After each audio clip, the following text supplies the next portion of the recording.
네. 네, 안녕하세요.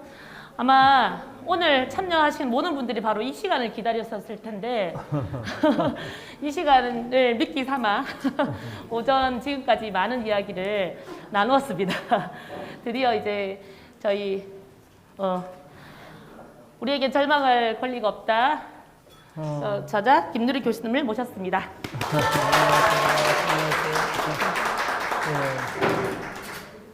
자, 이걸 좀 소개 얘기해도 될까요? 네네 네. 먼저.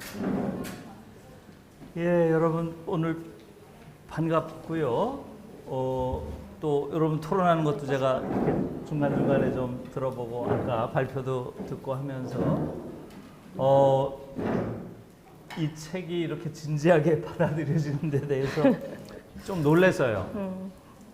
아마 여러분들이니까 이 책에 대해서 이런 토론을 할 수 있는 것이지 일반인들이 그렇게 토론하기 좀 어려울 것 같고요. 왜냐하면 제가 이 노란 책이 있고 파란 책이 하나 또 있어요. 파란 책은 누구나 다 읽을 수 있는 책인데 이 책은 사실은 칼럼이란 형식으로 쓴 거기 때문에 굉장히 불친절한 책이고요. 왜냐하면 8매 안에 써야 되기 때문에 설명을 할 수가 없어요. 그러니까 많은 걸 그냥 읽으면서 전제할 수밖에 없는 거죠. 그에 반해서 파란 책, 우리의 불행은 당연하지 않습니다. 그것은 제가 쓴 책이 아니에요. 말한 책이에요. 저는 하루 말한 게 책이 돼서 나온다는 사실에 너무 놀랐어요. 하루 말한 거예요, 하루. 제가 차이나 클래스라는 그 방송을 하는데 거기가 일산입니다.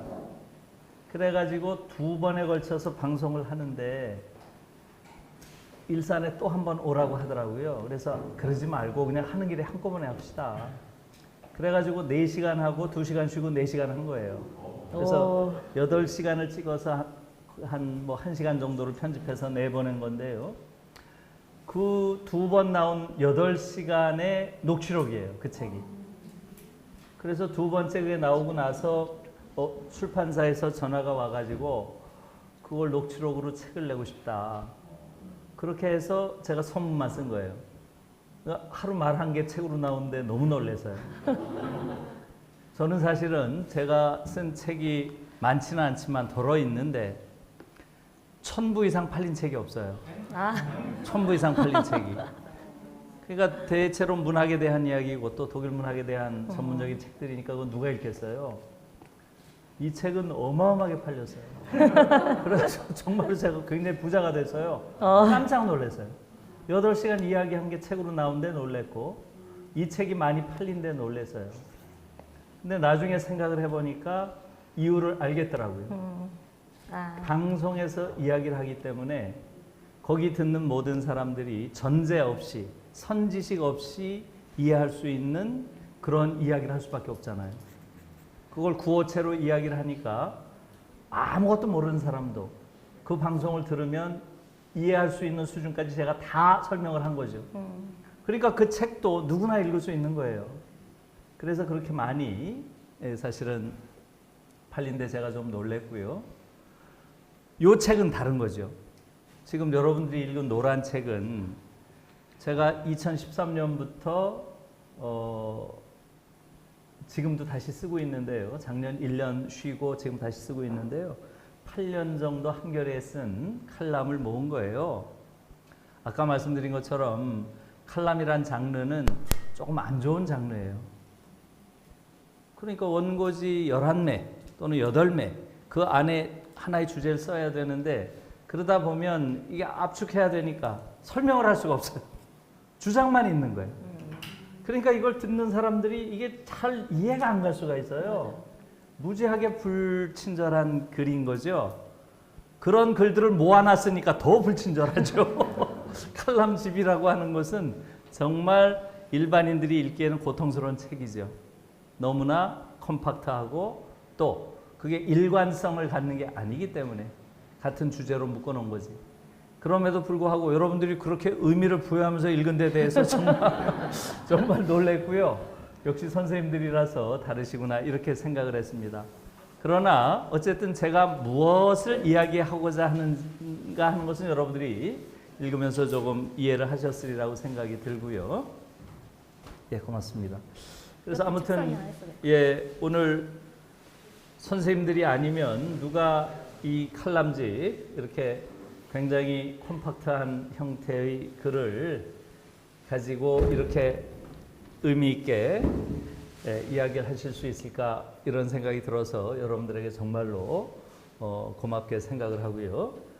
어찌 보면 이 칼럼집 안에서 제가 반복적으로 이야기하는 것들이 아마 여러분들이 느꼈을 거예요. 제가 주장하는 게 뭔지. 그러나 대단히 불친절하게 주장만 하고 거기에 대한 설명이나 이런 것들이 없기 때문에 오늘 여러분들이 아까 많은 질문도 하시고 하셨잖아요. 오늘 이런 자리가 정말 저는 의미 있다고 생각이 들어요. 여러분들이 읽으면서 느꼈던 여러 가지 의문이나 또는 불만이나 반론이나 이런 것들을 좀 해주시고요. 제가 설명할 수 있는 데까지 최선을 다해서 네. 설명을 해보겠습니다. 예. 아유, 네, 저희가 왜 그렇게 답답했는지 그리고 이제 그렇게 말씀하시니 당장 이 질문부터 드릴 수 있을 예. 것 같아요.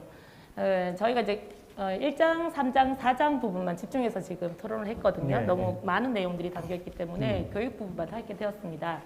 그 중에서도 이제 첫 번째 민주시민 교육에 네. 대한 문제인데요.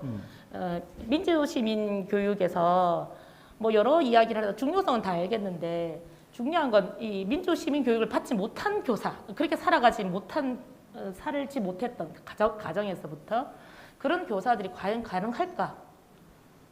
그리고 사실 저희도 제일 부딪히는 게 내가 지금 민주시민 교육을 하고 있는 건지 예의 바른 교육을 하는 건지 그동안 교육과도 교육답다 하는 것을 가르치고 있는지 구별도 잘 안 될 때도 있거든요. 예. 네, 그래서 예. 이렇게 민주시민으로서 살아오지 못한 교육받지 못한 교사들이 과연 가능할까? 가능하려면 또 어떻게 우리는 무엇부터 시작해야 될까? 그러니까 그런 교사가 따로 있는 게 아니죠. 그렇죠. 우리 네. 모두가 지금 사실은 민주주의자가 아니죠. 어떤 사람만이 아니고 우리 지금 사회 자체가 과연 어느 정도 민주적인 사회인가 이렇게 물어야 되겠죠.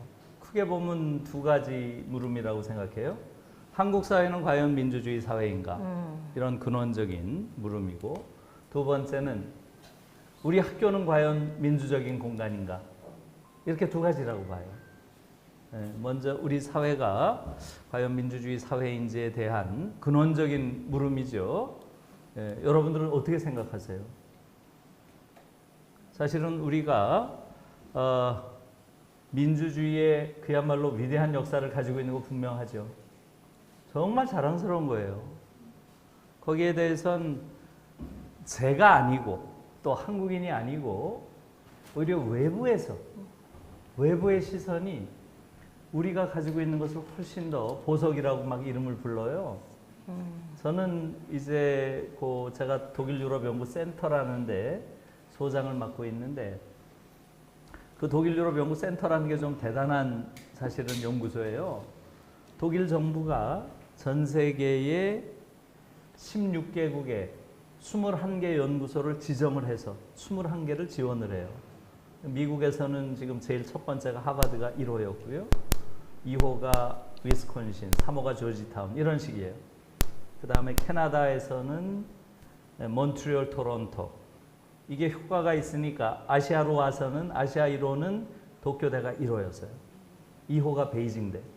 3호가 이 흐름으로 봐서는 서울대가 될 것 같은데 우리가 된 거예요. 이변이었죠. 왜냐하면 이게 공모를 하는데 우리가 1등을 했어요. 공모를 하는데 굉장히 엄격한 심사를 하더라고요. 그렇게 됐고요. 그 다음에 이제 유럽에서는 영국은 케임브리지 대학이고요. 뭐 그런 식이에요. 파리는 대학연합. 파리는 대학이 하나가 아니잖아요. 13개가 있기 때문에 파리 대학 연합이 되어 있고요. 러시아는 상페터스부르크. 뭐 이런 식이에요. 그래서 16개국에 21개가 있습니다. 저는 요 네트워크를 굉장히 잘 이용한 셈이에요. 이게 매년 센터 컨퍼런스를 해요. 매년. 그러니까 저로 봐서는 정기적으로 이런 16개국 또 세계적으로 굉장히 권위 있는 연구소들의 학자들과 정기적으로 만날 수 있는 기회가 있는 거죠. 그러니까 그런 기회를 갖기가 그렇게 쉬운 건 아니에요. 그래서 오히려 제가 한국의 교육에 대해서 상당 부분 객관적으로 볼 수 있는, 또 한국의 민주주의에 대해서 외부의 평가를 객관적으로 볼 수 있는 기회가 좀 있었던 거죠. 거기서 제가 많이 놀라서요. 외국 사람들이 한국을 보는 시각이 어떨까요? 우리가 보는 것보다도 훨씬 더 경탄의 눈으로 봅니다. 왜 그렇게 해서요? BTS 때문에 그렇게 해서요? 네. 네, 맞습니다. 지금 사실 제가 만나는 사람들은 기본적으로 학자들이니까요. 이 사람들은 한류 같은 걸 잘 몰라요, 사실은. 예, BTS 잘 모릅니다. 이들이 가장 놀라는 것은 민주주의예요. 특히 2016년의 광화문은 그야말로 그때 매주 전 세계적으로 이 보도가 된 굉장히 중요한 그러한 혁명이었고요. 특히 그 당시에는 어때요? 그 당시는 사실상 전 세계적으로 민주주의라고 하는 것은 근대의 발명품인데 이제 민주주의 시대는 끝나는 게 아닌가. 이런 엄청난 민주주의에 대한 위기의식이 전 세계를 지배했던 때예요. 아, 그런 회의가 가득했을 때는 거예요? 가득했을 때죠. 우리만 못하는 줄 알았더니. 아니 그러니까 그 당시에 미국을 한번 생각해 보세요. 미국은 누군가요? 트럼프. 도널드 트럼프라고 하는 희대 정말 독특한, 이거 뭐 파퓰리스트 정도가 아니죠. 상상할 수가 없는, 우리가 미국 민주주의가 가지고 있는 좋은 점들이 있잖아요. 그런 것과는 정반대의 모든 속성을 체현하고 있는 그런 인물이 대통령이 되는, 이건 미국 민주주의의 그야말로 파탄이죠. 파탄을 보여주는 거예요. 그런 상황이었고요. 유럽은 그 당시 아시죠? 시리아 내전 때문에 난민들이 막 몰려오니까 그냥 파퓰리스트들, 극우주의자들이 너무 신난 거예요. 그걸 가지고 막 선동을 해대고 이 과정에서 유럽 전체가 극우주의 정당이 막 부상하는 이런 상황이 됐죠. 특히 프랑스에서는 마린 르팽이라고 하는 극우주의 정당의 당수가 결선 투표까지 올라갔잖아요. 프랑스는 대통령 선거를 결선 투표하죠. 과반이 넘지 않으면. 그래서 마크롱이랑 붙은 거 아니에요. 이것은 사실은 프랑스라고 하는 그야말로 전 세계 민주주의의 상징인데 그 나라의 민주주의의 실패를 보여주는 거죠. 그래서 그 당시 분위기가 이제 민주주의 시대는 끝났나 보다. 이런 분위기가 있는 그런 상황에서 어땠어요? 그 겨울.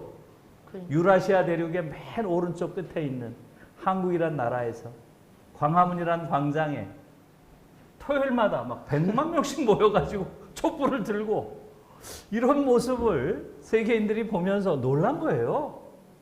아니 어떻게 저렇게 기품 있는 방식으로 민주주의를 구현한 나라가 있을까? 100만 명 이상이 모였는데 단 한 건의 폭력 사태가 없었어요. 이것에 대해서 놀라워요. 특히 유럽에서 10,000명 이상 모이면 무조건 엄청나게 격렬하게 붙습니다. 여러분 많이 보셨죠? 네. 노란 조끼 이런 거 보셨죠? 100만이 모였는데 어떻게 폭력 충돌이 한 번도 없었는가? 굉장히 놀래요. 사실은 촛불을 들었다는 건 뭐예요? 짱돌을 안 들었다는 얘기죠? 촛불 들고 짱돌 들 수가 없어요. 이렇게 평화적인 방식으로 이루어지는 의사표현, 이런 데 굉장히 놀랐습니다. 그래서 실제로 우리의 경우는 2016년에 이 일이 있고 나서요. 2019년에 민주주의 다양성 연구소라는 데가 있습니다. 이것도 특히 학자들 사이에서는 굉장히 중시하는 그러한 권위 있는 연구소예요. 스웨덴에 있는 연구소인데요. 이 연구소는 10년에 한 번씩 전 세계 176개국 국가들의 민주주의 서열을 매겨요. 그래가지고 그것을 발표를 합니다.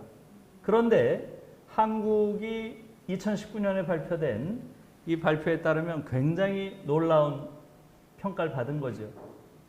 여러분 30, 50 클럽이라고 아시죠? 예, 인구가 5천만이 넘는 국가 중에서 1인당 국민소득이 3만 불이 넘는 그런 나라를 30, 50 클럽이라고 하잖아요. 7개밖에 안 되죠.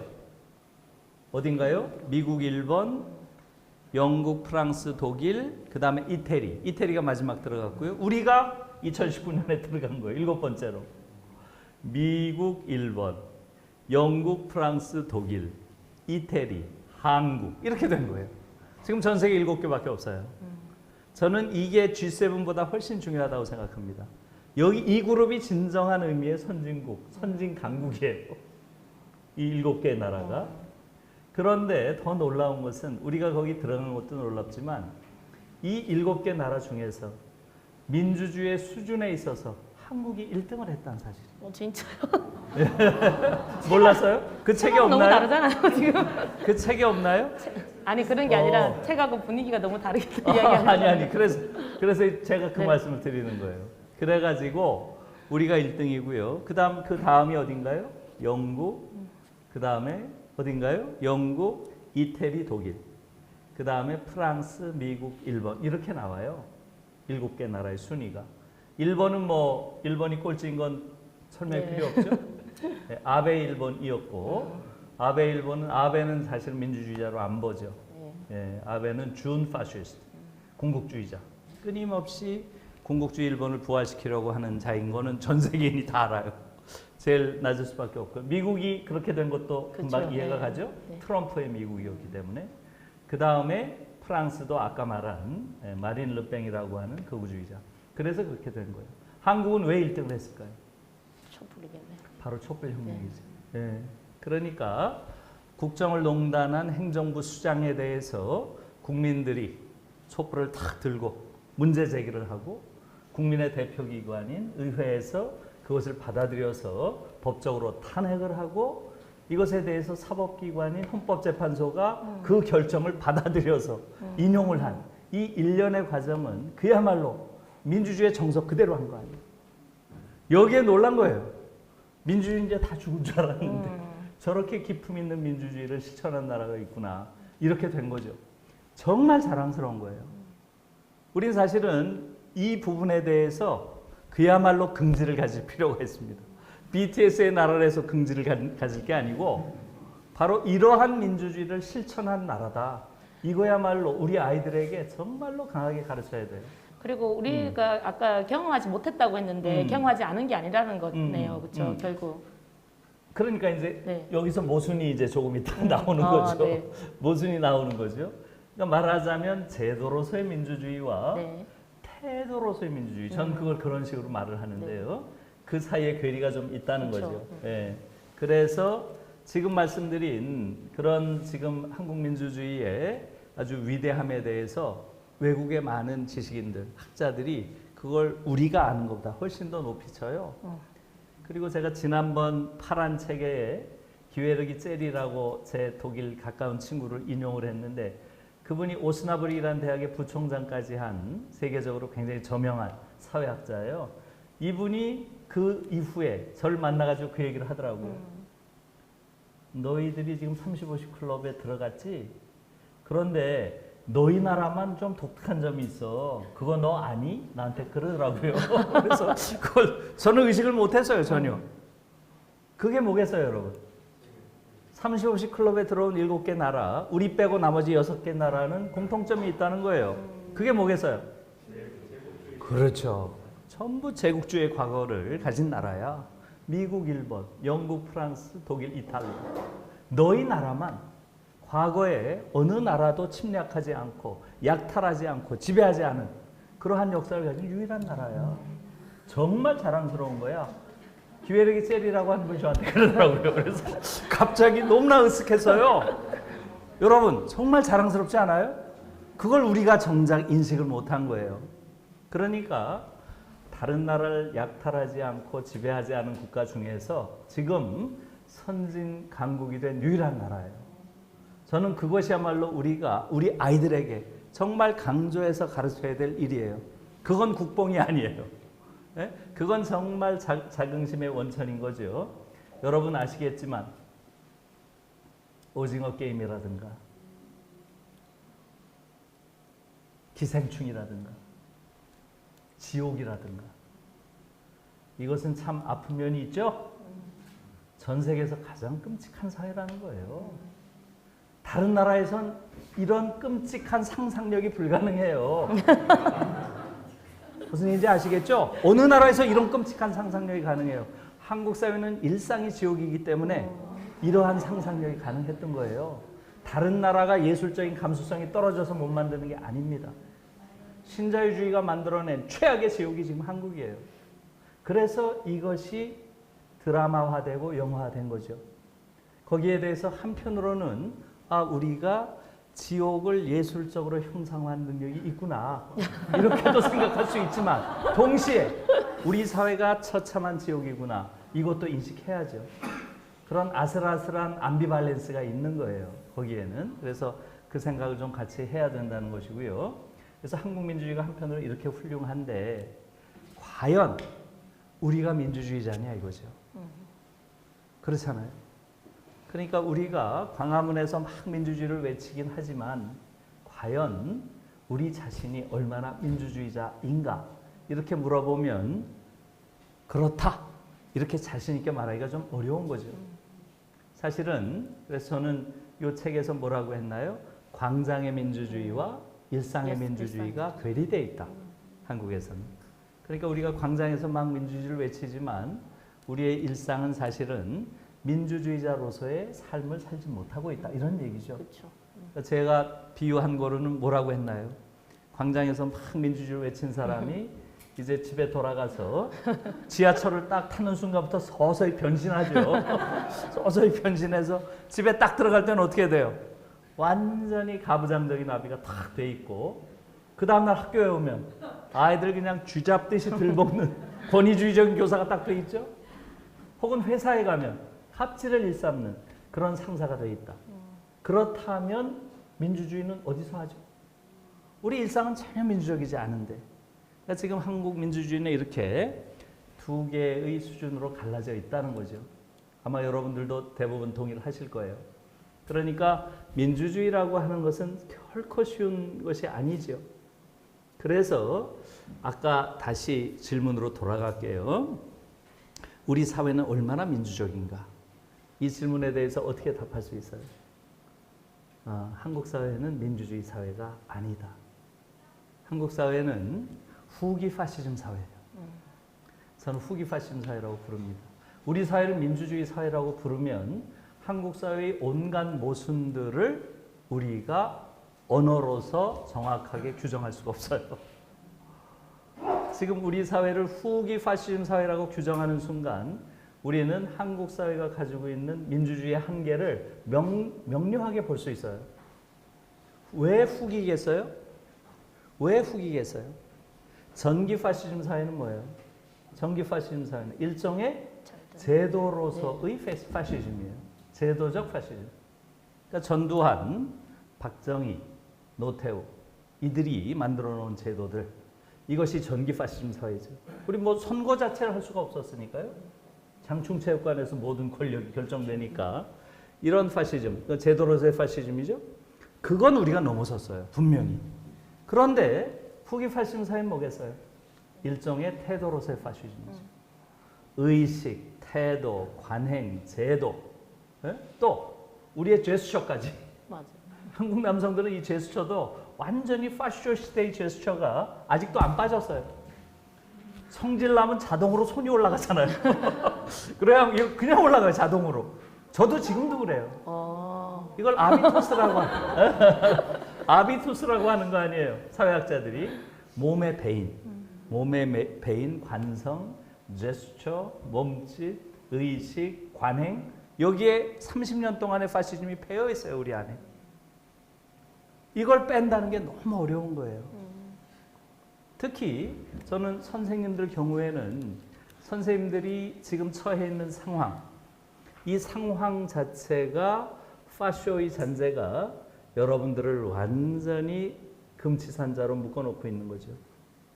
여러분 아시겠지만 교사들이 정치적 시민권을 우리나라처럼 박탈당하는 나라가 어디 있어요? 지금 OECD 38개국 중에서 한국은 두 가지 면에서 유일했습니다. 작년까지. 두 가지 면이 뭐겠어요? 첫째, 18세 선거권이 없는 유일한 나라. 그게 한국이었어요. 우리는 19세였죠? 작년에 처음으로 18세로 내려와서 국회의원 선거할 때 18세가 투표했죠? 두 번째가 뭐예요? 교사들이 정치적 정치권. 시민권을 완전히 박탈당하고 있는 유일한 나라예요. 지금은 요 하나 남았어요. 마지막으로 지금 남아있는 게 교사들이 정치적 시민권을 완전히 박탈당하고 있다는 사실이에요.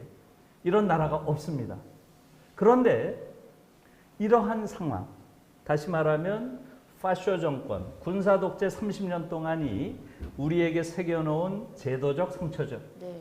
여기에 대해서 우리 자신이 인식을 못. 못하고 있다는 거예요. 이걸 그러려니라고 생각하고 있어요. 이게 더 큰 문제라는 거죠. 그래서 지금 이 교사의 정치적 시민권 문제가 여러분들 논의에서는 아까 안 나왔는데 제가 보기엔 가장 중요한 문제예요. 교실에서 뭘 하는 것도 중요하지만 사실은 이게 가장 중요한 문제의 핵심입니다. 지금 독일의 경우는 요 이전 의회에서까지 독일 베를린에 있는 의회에 요 이전 의회에는 약 690명 정도의 의원들이 있었습니다. 베를린 의회에. 그 중에 교사가 몇 명이겠어요?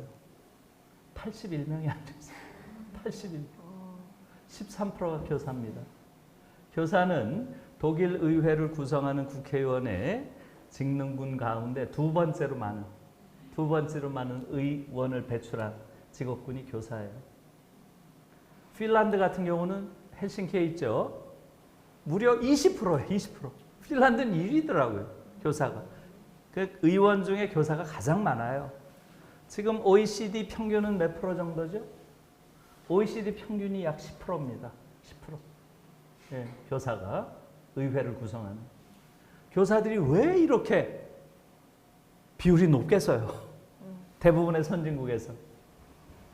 왜 국회의원 비율이 교사가 이렇게 가장 높은 수준이겠어요? 학생들을. 예, 너무나 당연한 네. 거죠. 교사는 한 사회를 구성하는 가장 거대한 지식인 집단이에요. 50만 명의 지식인이 있는 이러한 집단이 어디 있어요? 우리 사회에. 그래요, 안 그래요? 어느 사회나 마찬가지죠. 그래서 교사들은 기본적으로 한 사회의 가장 거대한 지식인 집단이고요. 그렇기 때문에 지금처럼 특히 미래를 예측할 수 있는 예지력을 가진 이러한 집단이 필요한 시대에 더욱 교사의 역할이라는 게 중요해졌고요. 또 사회적으로 높은 도덕성을 요구받고 있잖아요. 이런 집단이 없는 거예요. 한 사회 안에서. 그래서 어느 사회에서나 교사들의 정치적 영향력, 사회적 영향력은 엄청나게 큰 거죠. 그리고 바로 교사들이 그 역할을 하기 때문에 그 사회가 윤리적으로나 정치적으로나 모든 면에서 미래를 지향하는 면에서도 성숙한 사회가 되는 거죠. 저는 지금 50만 교사들을 완전히 정치적 금치산자로 열중시켜 놓은 이러한 상황이 한국 사회를 이렇게 미숙한 사회로 만든 중요한 요인 중에 하나라고 봐요. 이제 이게 바뀌어야 되는 거예요. 이러한 상황 자체가 파쇼적인 거죠. 파시즘 시대가 만들어 놓은 잘못된 관행을 우리는 당연한 것으로 아직도 받아들이고 있잖아요. 이게 어떻게 민주적인 사회예요? 후기 파시즘 사회죠. 이런 부분들에 대한 성찰이 필요하다는 거죠. 이런 게 너무나 많이 있고요. 또 우리들한테 붙어있는 권위주의적 성격. 우리 자신이 굉장히 권위주의적 성격을 가진 그러한 사람들로 훈육됐어요. 파시스트들에 의해서. 우리의 젊은 날 다 그런 훈육을 받았고요. 그게 우리에게 지금도 남아있어요. 그걸 이제 아까 성교육 관련해서도 권위주의적 성격 이론이라는 말이 거기 많이 나오는데 저는 여러분들한테 정말로 거기에 관련된 공부를 모여서 좀 하시기를 권합니다. 제가 가는 곳마다 권해요. 그래서 지금 특히 전북 지역은 그걸 연구팀으로 구성해서 하는 그런 학교들이 많다고 들었어요. 한 학기, 여러분들 아마 지금 보니까 선생님들 그 연구팀들을 구성하면 막 지원도 해주고 그러죠? 네. 네, 그런 걸 좀 구성하셔가지고 권위주의 성격 이론을 공부하시면 너무 재밌을 거예요. 그래서 그건 좀 공부를 하셔야 돼요. 네. 그래서 그게 여러분들이 잘 아는 에릭 프롬이라고 하는 네. 사회심리학자가 있죠. 네. 우리나라에 뭐 자유로부터의 도피, 사랑의 기술 뭐 많이 번역돼 있죠. 네. 에릭 프롬이 기본적으로 이론적 전제로 깔고 있는 게 권위주의적 성격 이론이에요. 에릭 프롬의 뭐 사랑의 기술, 자유로부터의 도피 이런 거 같이 읽으면서 이야기해도 좋고요. 그 다음에 허버트 마르쿠제의 1차원적 인간 이런 책들도 완전히 권위주의 성격 이론의 중요한 책이고요. 그 다음에 윌헬름 라이히라고 하는 아주 중요한 사회심리학자죠. 윌헬름 라이히의 파시즘의 대중심리 이게 아주 고전이에요. 파시스트는 어떤 심리 조작을 통해서 대중들을 장악해 가는가 하는 거예요. 이게 바로 권위주의적 성격으로 말하자면 대중들을 장악해 간다는 거고요. 그 다음에 제가 많이 인용한 테오도르 아도르노의 권위주의 성격 연구란 책이 있어요. 요 네 학자를 읽으면 돼요. 요 네 학자. 그러니까 한 학기 정도 이렇게 잡아가지고 같이 한번 쭉 책들을 읽어. 결코 쉬운 책이 아니에요. 결코 쉬운 책. 그러니까 같이 연구 모임을 하기 적당한 책이죠. 네. 그래서 그걸 읽어보시면은 이 권위주의 성격 이론이 왜 중요하고, 왜 성교육이 중요하고, 왜 내적으로 파시즘을 극복한다는 게 무슨 의미를 갖고 하는 것에 대한 성찰을 좀 하게 돼요. 그 지금 아도르노의 책은 아직 번역이 안 돼 있어요. 권위주의 성격 연구. 그건 물론 독일어 영어로 돼 있으니까 여러분들 영어로 한번 같이 읽으셔도 되죠. 네. 네. 그래서 아무튼 그런 것들이 굉장히 중요하고요. 그래서 지금 이야기가 좀 길어지긴 했는데 지금 한국인들의 경우는 민주주의자가 아니에요. 엄격하게 보면 한국인들의 90% 정도가 권위주의적 성격을 가지고 있습니다. 이 권위주의적 성격은 특히 성과 관련해서 이 권위주의적 성격을 이야기하는데요. 그래서 제가 이제 이 책에도 그 얘기를 썼지만 아마 여러분들이 기억이 나는지 모르겠어요. 민주주의의 최대 적은 누구라고 했죠? 약한 자라고 했죠. 예, 저는 그 구절을 아도르노 책을 읽으면서 그 구절을 읽고 정말 충격을 받았어요. 정말로. 저는 민주주의의 최대적이 박정희인 줄 알았어요. 그리고 좀 지나서는 전두환인 줄 알았어요. 근데 아도르노의 그 말은 뭐예요? 민주주의의 최대적은 너 자신이야. 그런 얘기잖아요. 민주주의 최대적은 저 밖에 있는 놈들이 아니야. 네가 민주주의의 최대적이야. 특히 네 안에서 그 약한 자, 당당하지 못한 그것이야말로 민주주의의 가장 큰 적이야. 다시 말하면 약한 자아를 가진 개인들로 구성된 공동체는 민주주의 안 돼. 이런 얘기입니다. 쉽게 말하면. 그런데 지금 한국 사회 어때요? 광장에서 민주주의가 이루어져 있지만 여러분들 학교에서 민주주의가 이루어져 있나요? 제가 있는 대학에서 민주주의가 이루어져 있나요? 네? 안 이루어져 있어요. 여러분들 학교는 그래도 나아요. 제가 있는 대학은 정말 어처구니가 없습니다. 2008년에 두산이라고 하는 재벌이 들어왔어요. 몇천억을 주고 마치 학교를 구매하듯이 들어와서 그들이 한 첫 번째 일이 뭔지 아세요? 첫 번째 일이 총장 직선제를 폐지했어요. 들어오자마자. 첫 번째 한 일이 그거예요. 두 번째 한 일이 뭐겠어요? 건물 총장 임명제를 신설했어요. 임명제를 신설해서 그 다음에 자기 멋대로 임명을 하는 거예요. 너 총장해. 너 2년에. 고맙습니다. 너 4년에. 이런 거. 어처구니가 없는 거예요. 마치 대학이 자기 돈으로 구매해서 자기 멋대로 말하자면 일종의 거버넌스를 장악해서 지배할 수 있다고 생각하는 거예요. 정말 어처구니 없는 것이죠. 지금도 그러고 있어요. 중앙대 교수가 1000명입니다. 저는 재벌이 들어와서 그런 만행을 자행하는 것에 대해서는 덜 놀래요. 그래 왔으니까 늘. 그런데 제가 더 놀란 것은 교수들의 태도예요. 1000명이 되는 교수들이 대부분이 다 납작업들이에요. 싸운 사람이 딱 10명이에요. 너무 상징적이지 않아요? 1%. 1000명에 10명. 이게 지금 한국 민주주의의 현실입니다.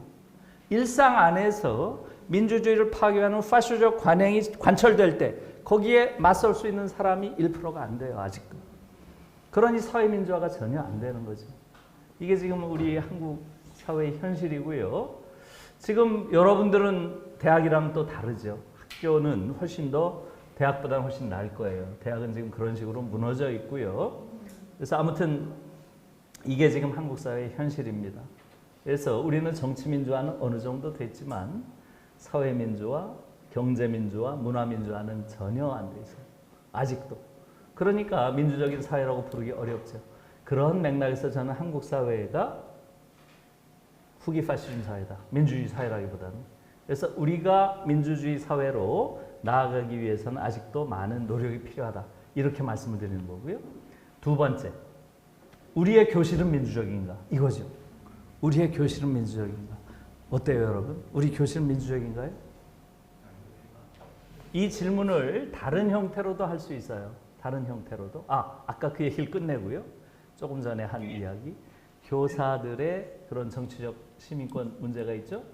그래서 지금 교사 정치학교라는 걸 만든 거 아세요?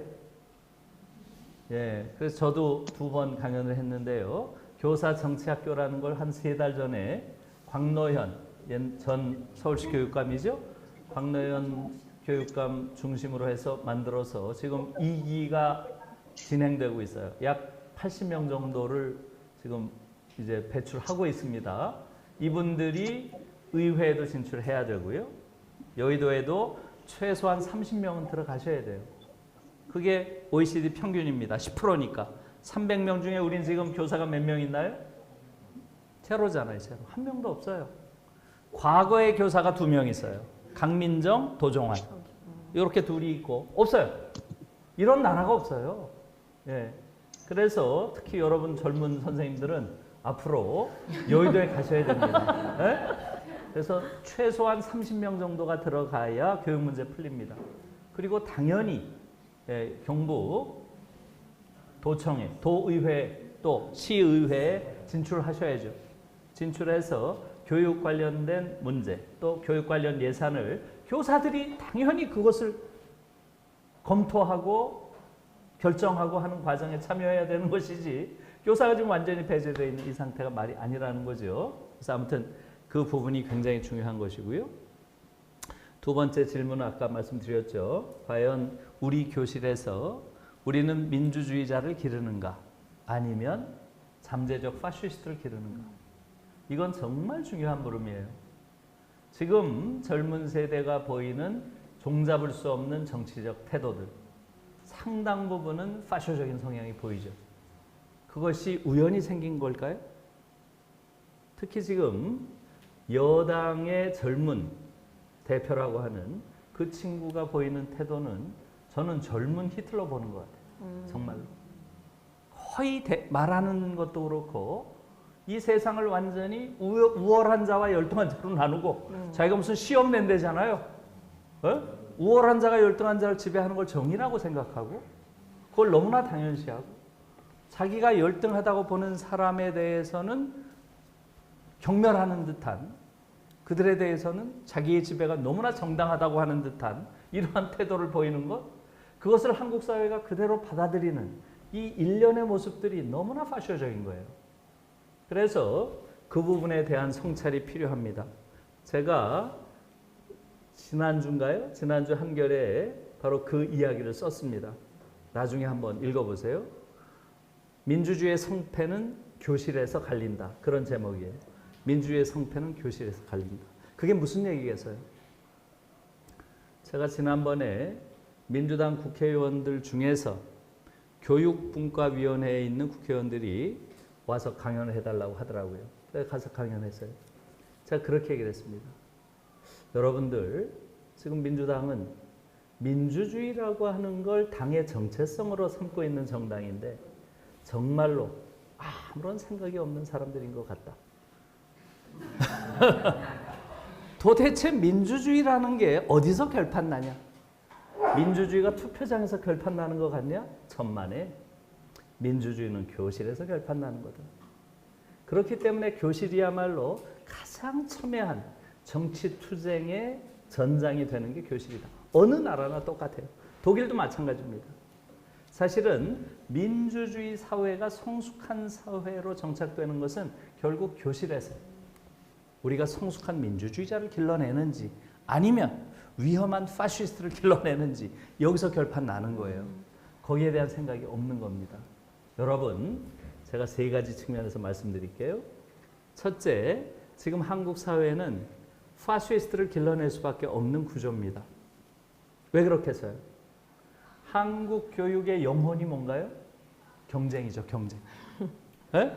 한국 교육의 영혼은 경쟁이에요. 모든 걸 경쟁에 맞춰져 있습니다. 그런데 이 경쟁 이데올로기야말로 파시즘과 닮아 있는 그러한 이데올로기예요. 독일에서 파시즘 청산의 첫 번째 과제로서 한 게 뭐예요? 바로 경쟁 교육을 없앤 거예요. 그래서 그런 거예요. 왜? 경쟁 교육이 파시즘의 영혼이니까 그런 거예요. 왜 그렇겠어요? 히틀러가 세상을 어떻게 봤나요? 히틀러가 보는 세상은 뭐예요? 이 세상은 거대한 경쟁이 이루어지는 정글이었고, 그렇죠? 이 정글에서는 다윈의 법칙이 관철되는 곳이고, 다시 말하면 적자생존, 약육강식, 자연도태, 이것이 인간 사회에도 그대로 적용된다. 그러니 인간 사회에서도 강자가 약자를 지배하는 게 순리고, 우월한 자가 열등한 자를 지배하는 게 당연한 이치고, 이렇게 생각을 한 거예요. 그러니까 어떻게 돼요? 우월한 아리안족이 저 열등한 유태인들을 학대하고 학살하고 획기로 서니 그게 자연의 순리와 뭐가 다르지? 이런 식으로 자기들을 정당화한 거 아니에요. 이게 파시즘 이데올로기의 핵심입니다. 지금 한국의 학교 보세요. 어떻게 가르칩니까? 끊임없이 경쟁시키고, 거기서 우월하다고 하는 아이들을 가르고, 항상 아이들을 우열로 가르고, 우월한 아이들이 열등한 아이들을 지배하는 걸 당연시 하잖아요. 그래요, 안 그래요? 그러면 그런 교육을 12년 받은 아이가 나중에 민주주의자가 될까요? 파시스트가 될까요? 지금 한국 사회에서는 사실상 위험한 파시스트를 기르고 있습니다. 그래서 작년, 재작년에 걸쳐서 한국 사회에서 가장 교육을 잘 받았다고 하는 아이들, 이른바 전교 1등들, 그들이 보인 행태들 한번 보세요. 완전히 파시스트적 행태를 보인 거예요. 의사들 한번 보세요. 의사들이 겨우 3,000명의 의사를 늘리겠다고 문재인 정부가 터무니없이 적은 공공병원을 확충한다고 어떻게 겨우 3,000명 가지고 할 수 있어요? 저는 그것도 너무 적다고 생각해요. 전 최소한 3만 명 이상은 늘려야 된다고 생각하는데 겨우 3,000명을 늘리겠다고 한 데 대해서 의사들이 보인 반응은 뭔가요? 시위로 거기에 맞섰죠? 여러분 기억하시죠? 네. 그러면서 이들이 쓴 당시에 성명서 읽어보신 분 있나요? 꼭 읽어보셔야 돼요. 꼭 읽어보셔야 돼요. 한국 교육이 어떤 아이들을 전교 1등으로 길렀는지 그것을 보여주는 역사적인 기록이에요. 제가 보기에는. 저는 너무 감동을 받아가지고 외웠어요. 뭐라고 했나요, 이들이? 그 성명서에서. 여러분 같으면 어떤 의사에게 진료받고 싶으세요? 기억나네요. 기억나죠? 네. 그대로 인용이에요. 전교 1등을 놓치지 않기 위해 공부에만 매진한 의사, 혹은 실력은 한참 모자르지만 추천에 의해서 공공병원 의사가 된 의사, 이렇게 써놨어요. 제가 그걸 보고서 이 아이들이 전교 1등들이죠. 한국 교육이 어떻게 이런 아이들을 모범생이라고 길러냈을까? 그 표현에 어려 있는 걸 한번 보세요. 기본적으로 인간에 대한 예의가 없고 그런 오만방자함. 초등학생 있으면 그렇게 쓰겠어요? 그러게요. 그 반지성. 에? 정말 놀라운 거예요. 그 이후에 의사만의 문제가 아니죠. 판사, 검사들이 보인 행태들을 한번 보세요. 에? 사법농단을 한 그 판사들에 대해서 단 한 명도 깜빵에 쳐넣은 자가 없어요. 그것은 국민을 우습게 알아서 그런 거지. 검사도 마찬가지죠. 에? 그런 고급 향응을 받은 검사들에 대해서 99만 원 판결해서 한 명도 기소하지 않았죠. 이런 태도들이 뭐예요? 이것은 일반 국민들을 우습게 아는 거예요. 왜 그렇겠어요? 걔들은 학교 다닐 동안 12년 내내 공부만 잘하면 모든 게 용서되는 이러한 과정 속에서 우월한 자로서 느끼는 특권을 당연시 해온 이러한 행태가 그대로 나타난 거 아니에요. 광장에서. 우리가 만든 거죠. 우리 교육자들이 그런 애들을 키워낸 거예요. 그러니까 우리 교육은 지금 민주주의를 키우나요? 파시스트 키우나요? 그래서 이런 류의 경쟁 교육이 근본적으로 파쇼 교육이라고 하는 이러한 측면을 성찰할 필요가 있다 하는 거예요. 오늘날 독일이 전 세계에서 가장 성숙한 민주주의 사회가 된 것은 교실에서 가장 성숙한 민주주의자를 길러서 그래요. 어떻게 그게 가능했겠어요? 경쟁 교육은 야만이다. 이게 1970년에 아도르노가 아도르노의 이런 이념에 따라서 교육 개혁이 이루어졌고요. 그러면서 말하자면 교실에서는 뭐예요? 등수도 석차도 없는 이러한 일체의 경쟁을 시키지 않는 교육을 만들었고요. 그 과정에서 굉장히 성숙한 아이들이 자라난 거예요. 경쟁을 없애니까 아이들이 굉장히 성숙한 아이들로 자라나는 거예요. 그게 오늘의 독일을 만들었다는 거죠. 이게 첫 번째고요. 첫째, 다시 말하면 한국 교실에서는 파시즘의 영혼이라고 할 수 있는 경쟁 교육을 절대시한다. 그렇기 때문에 그 안에서 파시스트들이 자랄 수밖에 없다. 두 번째, 학생들이죠. 학생들을 미래의 성숙한 민주주의자로 보는 것이 아니라 아이들을 정치적 미숙아 취급을 해요. 자꾸. 그래요, 안 그래요? 중고등학생 아이들 다 정치적 미숙아 취급을 해요. 제 강연을 보신 분은 알겠지만 지금 여기 있는지 모르겠네요. 독일에서는 초등학생들이 가장 많이 데모를 하는 아이들이에요. 요거 한번 돌려, 여기 나오네요. 그죠? 초등학생들. 예? 또 한번 넘겨보실래요? 또, 예. 요거 이제 초등학생은 넘었네요. 그죠? 중고등학생들. 또, 요 초등학생들이네. 그죠?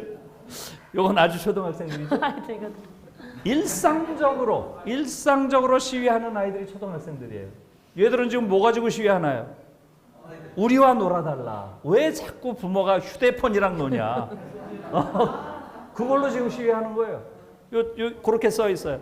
네? Spiel mit euren Kindern, nicht mit euren Handy. 이렇게 써놨잖아요. 핸디 가지고 놀지 말고, 휴대폰 가지고 놀지 말고, 아이들과 놀아라. 예를 들면, 이 아이들의 데모의 주제는 굉장히 넓습니다. 제가 처음에 독일 가서 놀란 게, 이 아이들이 그 당시에 가장 많이 한 데모는 아마존을 살려내라였어요. 아마존을 살려내라. 그래서 야, 무슨 초등학생 애들이 나와가지고 이렇게 데모를 하나 깜짝 놀랐어요.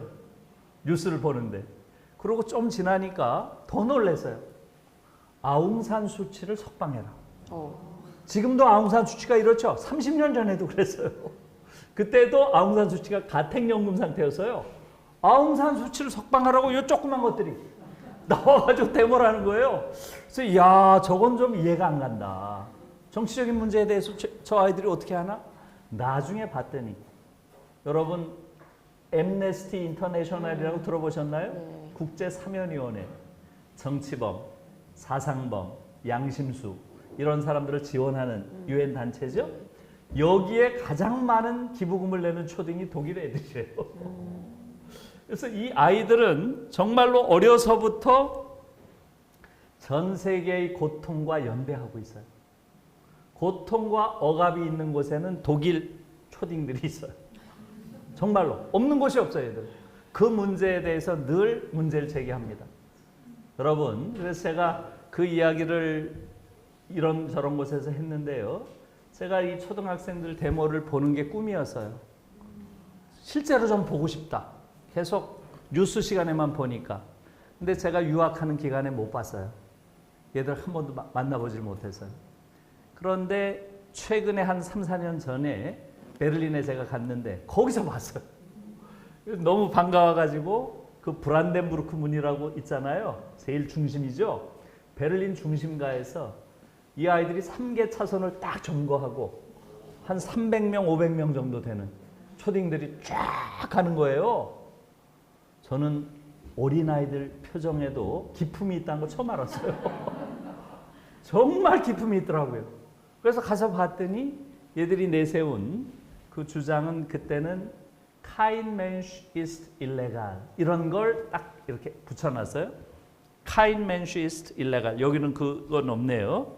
No human being is illegal이에요. No human being is illegal. 어떠한 인간도 불법적인 인간은 없다. 그러니까 그 당시에서는 북아프리카 난민들, 일부는 받고 일부는 본국으로 송환하는데 이 아이들이 송환을 거부하고 남은 거예요. 그러니까 불법 체류자다 이렇게 된 거죠. 그러니까 베를린 시당국에서 불법 체류자 강제 송환 이 결정을 내린 거예요. 그것을 우리 초딩들이 보신 거죠. 불법적인 인간을 강제로 보내? 난민인데 이 사람들 강제로 보내는 게 말이 돼? 자기들끼리 토론한 거죠. 그럼 우리가 어떻게 할 것인가? 그들을 위해서 나서야 된다. 나서신 거예요. 이와 비슷한 거죠. 그래가지고 이 아이들이 그걸로 시위를 한 것이고요. 더 놀라운 것은 한 이틀 지난 후일 거예요. 한 이틀 지나서 베를린 교사협의회, 베를린의 정교조 같은 거예요. 교사협의회에서 성명을 내는 거예요. 어제 그제 아이들의 시위가 있었다. 거기에 대해서 우리 교사들은 전적으로 지지하고 아이들을 응원한다. 성명서를 내는 거예요. 그리고 며칠 지나서 베를린 말하자면 교육청이죠. 또 성명이 나와요. 아이들의 시위가 있었고 교사들의 지지 성명이 있었다. 이 문제에 대해서 우리 베를린 교육청은 진지하게 베를린 시 당국에 송환을 철회할 것을 요청한다. 이렇게 나와요. 그래서 나중에 어떻게 됐겠어요? 철회는 안 해서요. 유예를 하더라고요. 유예. 우리가 1년 유예한다. 이렇게 되니까 아이들이 난리가 난 거예요. 이긴 거죠. 부분적인 승리를 한 거죠. 이러면서 저는 거기에 놀랐어요. 아이들이 보이는 행동도 행동이지만 어른들이 아이들의 이 행동에 대해서 의미를 부여하고 그걸 진지하게 받아들이는 거죠. 그런 아이들이 결국은 나중에 성인이 되면 어떻게 되겠어요? 난민을 117만 명 받는데도 찬성하는 이러한 시민이 다수인 그런 사회를 만드는 거죠. 시리아 난민을 117만 명을 받았어요. 2015년에. 그런 나라가 어디 있어요? 그런데 그것을 받은 앙겔라 메르켈 총리를 2017년에 또 뽑았잖아요. 이런 나라는 다른 나라에서 상상할 수 없어요. 바로 초등학교 때부터 이런 교육을 시켜서 그렇죠. 그래서 경쟁 없는 교육이라고 하는 것이 이런 성숙한 아이들을 길러낸다 하는 것을 정말 우리가 잘 봐야 되는 부분이고요. 그래서 그런데 우리는 어떻게 해요? 중고등학생 아이들조차도 정치적 미숙아 취급을 하잖아요. 그래요, 안 그래요? 그것이 두 번째 우리 교실의 문제고요. 세 번째는 교사죠. 교사들을 정치적 금치산자로 묶어놨잖아요. 그러니까 파쇼 이데올로기, 경쟁 이데올로기라고 하는 파쇼의 영혼, 파시즘의 영혼을 교육의 원리로 삼으면서 학생들은 정치적 미숙아 취급을 하고 교사는 정치적 금치산자인 그 교실에서 어떻게 성숙한 민주주의자가 자라겠어요? 이게 근원적인 문제예요. 그래서 지금 한국 사회가 성숙한 민주주의자를 보기가 어려운 사회가 된 겁니다. 이 부분에 대해서 우리가 성찰할 필요가 있고요. 교사들이 결국은 교실에서 우리 아이들을 성숙한 민주주의자로 이제는 길러야죠. 그런데 지금 좋은 사인이 왔죠. 18세로 내려왔을 뿐만 아니라 요번에 굉장히 중요한 결정이죠. 예, 피선거권. 이제 고등학교 학생인 국회의원이 가능해졌죠. 그렇죠? 예, 18세 피선거권이 요번에 통과됐어요. 이미 지난주에 통과됐죠. 네, 맞아요. 요번 주 어제 18세 피선거권이 이제 법제화됐기 때문에 학생들이 이 법이 실질적으로 관철되기 위해서는 정당 활동을 하는 시기를 밑으로 낮춰야 되죠. 16세 정당 가입이 가능해졌어요. 어제 그게 통과됐죠. 이건 굉장히 중요한 변화예요. 16세부터 정당 가입할 수 있고요. 18세 국회의원이 될 수 있어요. 우리도 이제 고등학교 국회의원이 나올 거예요. 그런데 교사는 교사는 정치적 금치산자예요. 이건 말이 안 되는 거죠. 이건 아구가 안 맞아요. 그래서 지금이야말로 교사들이 이제는 민주시민으로서 자신의 권리를 당연히 주장하고 또 그 주장을 관철시킬 최적의 시기예요. 이 부분을 이제는 좀 그 교사단체 내부에서 지금 적극적으로 이 문제를 제기하고 요번에 쟁취하시고 내년 국회의원 선거에 여러분들 중에서도 몇 분은 바쁘시겠지만 그래도 여의도에 가셔가지고 교육 문제를 좀 바꿔내셔야 돼요. 여러분, 교사를 하다가 국회의원이 되는 게 아니에요. 독일의 경우는 교사가 국회의원이 되면 정말 2텀 하는 사람이 없어요. 대체로 한 텀 하고 돌아옵니다. 4년 하고 돌아와요. 길어야 2텀, 8년이에요. 그래서 마지막에는 항상 교단에서 정년하는 걸 가장 영예로운 일로 생각합니다. 우리도 사실 그렇게 해야죠. 그래서 아이고 예 그렇게 지금 바뀌어야 된다는 것이고요. 그것은 지금 시대의 흐름인 거죠. 시대의 흐름이고 예, 그렇게 되면 우리 교실에서도 우리가 이제 민주주의를 길러낼 수 있는 그런 교실이 가능하다. 이렇게 말씀드릴 수 있겠습니다. 지금 너무 긴 얘기가 됐네요. 네, 제가 중간에 이런 그 다음에는 요 질문을 넣어야지 이런 생각을 계속 하고 있었는데 계속 바뀌었죠. 네, 그래도 이렇게 말씀 중에 우리가 할 수 있는 이 일을 분명히 이거다라기보다는 이렇게 각자 찾을 수 있는 말들이 되게 많으셨던 것 같아요. 오늘 제가 토론을 듣다 보니까 내 안에 부모로서 교사로서의 그 모순된 행동들에 대한 그 고백이 되게 많았었거든요. 그 이유를 이제서야 분명히 알겠다는 생각이 듭니다. 우리가 정치적 금지산자로 묶여 있는 상태에서 지금 선거가 가까우면 가까울수록 우리는 입을 닫게 되거든요.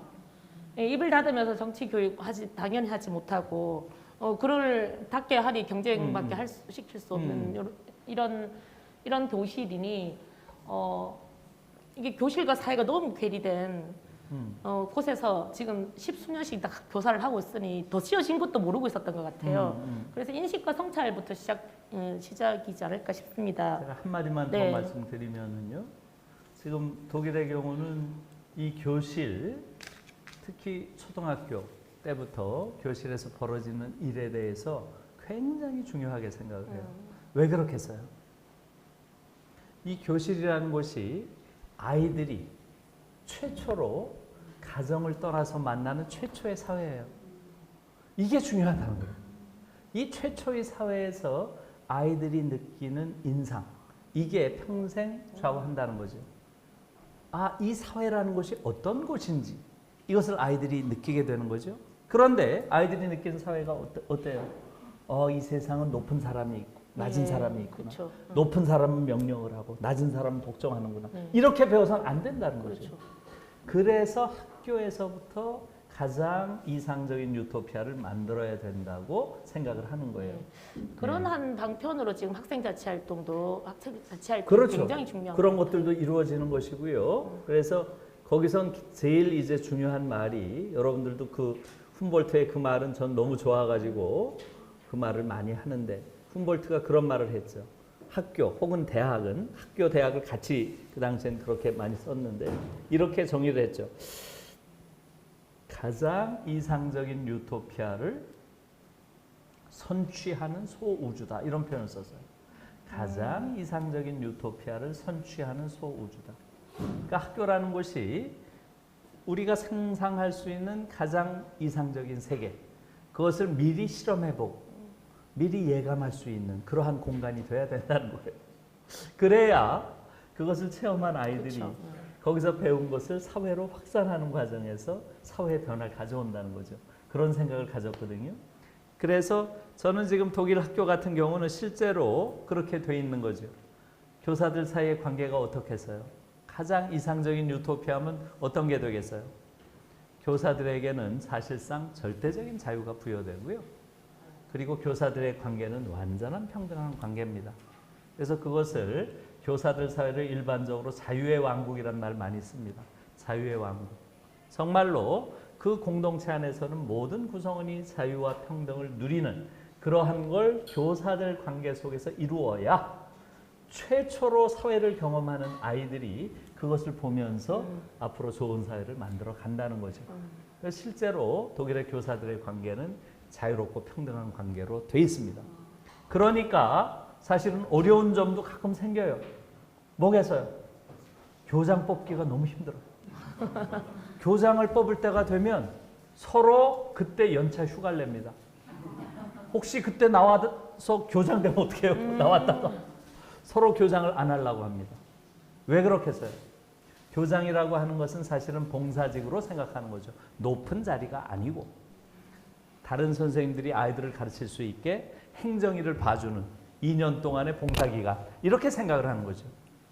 그렇게 모든 관계가 평등한 관계인데 지금 우리 속에는 그러한 관계로 이루어진 공동체를 상상조차 하지 못하잖아요. 그러니까 이러한 생각들을 이제 바꿔내는 것이 굉장히 중요한 거죠. 외적으로 말하자면 정치적인 권리를 쟁취하고 내적으로 학교를 자유의 왕국으로 만드는 것, 이게 교사로서는 가장 중요한 것이다, 이런 얘기죠. 예. 네. 그러면서 이런 내적으로 내 안에 그 파시즘이나 권위 이런 걸 없애는데 가장 큰 걸림돌 중에 하나가 기득권이에요. 저희가 사실 상대적으로 기득권이 분명히 있잖아요. 그렇죠. 네. 교수님도 있을 것 같은데 그렇죠. 학벌도 네, 그렇고. 그렇죠. 네, 어떻게 내려놓으셨는지 우리 그걸 내려놓는 뭐 내려놓은 건 그런 아니죠. 없어요. 내려놓은 건 아니고요. 꽉 움켜쥐고. 예, 예. 지금 대학도 마찬가지죠. 대학도 마찬가지고요. 그래서 제가 그 책에도 그 얘기를 썼는데요. 지금 오늘날 그럼 독일의 비교적 이상적인 그러한 사회를 독일은 만들었는데요. 그걸 어떻게 만들었는가? 그렇게 했을 때 제일 중요한 게 출발은 대학개혁이었어요. 대학개혁. 대학에서 아까 말한 대로 가장 이상적인 유토피아를 대학에서 경험한 그러한 사람들이 사회로 나아가서 사회를 바꾼 그런 케이스가 독일이에요. 독일에서는 아까 말씀드린 대로 가장 이상적인 유토피아를 어떤 식으로 구현할 것인가. 여기에 대해서 그야말로 비타협적으로 그러한 세계를 경험한 거죠. 여기서 비타협적이란 말이 중요해요. 적당히 한 게 아니라는 거죠. 레디컬하게 그것을 경험한 거예요. 그래서 제가 그 책에 있는지 모르겠는데 아무튼 자, 가장 이상적인 유토피아 어떻게 그래요? 먼저 민주주의. 가장 이상적인 민주주의가 뭐겠어요? 어떻게 하면 하나의 대학이라고 하는 공동체 안에서 여러분들이 생각하는 가장 이상적인 유토피아는 뭔가요? 모든 구성원들이 그야말로 동등한 권리를 가지고 참여하는 자유로운 공동체. 그게 가장 이상적이겠죠? 그걸 그대로 한 거예요. 그래서 대학이라는 곳을 훔볼트는 이렇게 정의했어요. 대학은 교수와 학생으로 이루어진 자유롭고 평등한 학문 공동체, 이렇게 정의를 했어요. 자유롭고 평등한 학문 공동체. 자, 그렇다면 대학의 구성원은 누군가요? 교수, 학생. 또 하나가 있죠? 누구예요? 행정은 아니에요. 학문 공동체라고 그러죠. 그러니까 행정을 하시는 분들은 따로 사무직 노조로 따로 구성이 되어 있어요. 독일의 경우는. 또 누가 있죠? 교수, 학생, 그 다음에 그렇죠. 조교 강사죠. 조교 강사. 조교 강사가 또 한 그룹이에요. 이걸 학문 중간층이라고 부르는데 왜냐하면 매개를 해주는 역할이죠. 이 3자가 어떤 식으로 권력을 나누면 가장 이상적이겠어요? 이 3자가. 그렇죠. 1대 1대1이죠. 3분할. 정확하게 33.3%씩 그렇게 나눈 거예요. 독일은 실제로 그렇게 했어요. 그래서 이걸 3분할 원칙이라고 했어요. 그래서 대학에서 이루어지는 모든 중요한 결정들 뭐가 있겠어요? 총장. 어떤 과를 신설할지, 어떤 교수를 뽑을지, 어떤 과목을 개설할지 이런 다 중요한 거죠. 그런 걸 할 때마다 3자가 앉아가지고 3분의 1씩의 권한을 행사한 거예요. 놀라운 거죠. 이게 가장 이상적인 유토피아를 실험해보는, 선취하는 거죠. 또 총장도 마찬가지예요. 제일 중요한 게 거버넌스를 구성하는 거죠. 지배관계를 어떻게 구성할 것인가. 어떻게 하나요? 총장은 누가 돼야 돼요? 누구나 될 수 있는 거죠. 구성원이면. 그 구성원들 누구나 그 구성원의 그 조직의 대표가 될 수 있는 권한이 있죠. 그래서 그것을 제일 먼저 한 게 베를린 대학이에요. 베를린 대학에서 이걸 하는데 어떻게 됐나요? 저는 학생도 나올 줄 알았어요. 총장 선거에. 학생은 안 나왔더라고요. 그래서 신기해요. 학생은 안 나왔고 조교가 나옵니다. 조교가 29살 먹은 롤프 크라이비히라고 하는 사회학 연구소 조교가 나와요. 석사를 했어요. 이 친구는. 그리고 교수가 나옵니다. 교수 대표랑 조교 대표가 붙는 거예요. 69년 선거에서. 누가 이겼겠어요? 예, 조교가 압도적으로 이깁니다. 정확하게 60대 40. 60대 40으로 압승을 해요. 그래서 롤프 크라이비히라는 친구가 29살 먹은 석사를 한 연구원 조교가 베를린 대학 역사상 최초의 조교 총장이 됩니다.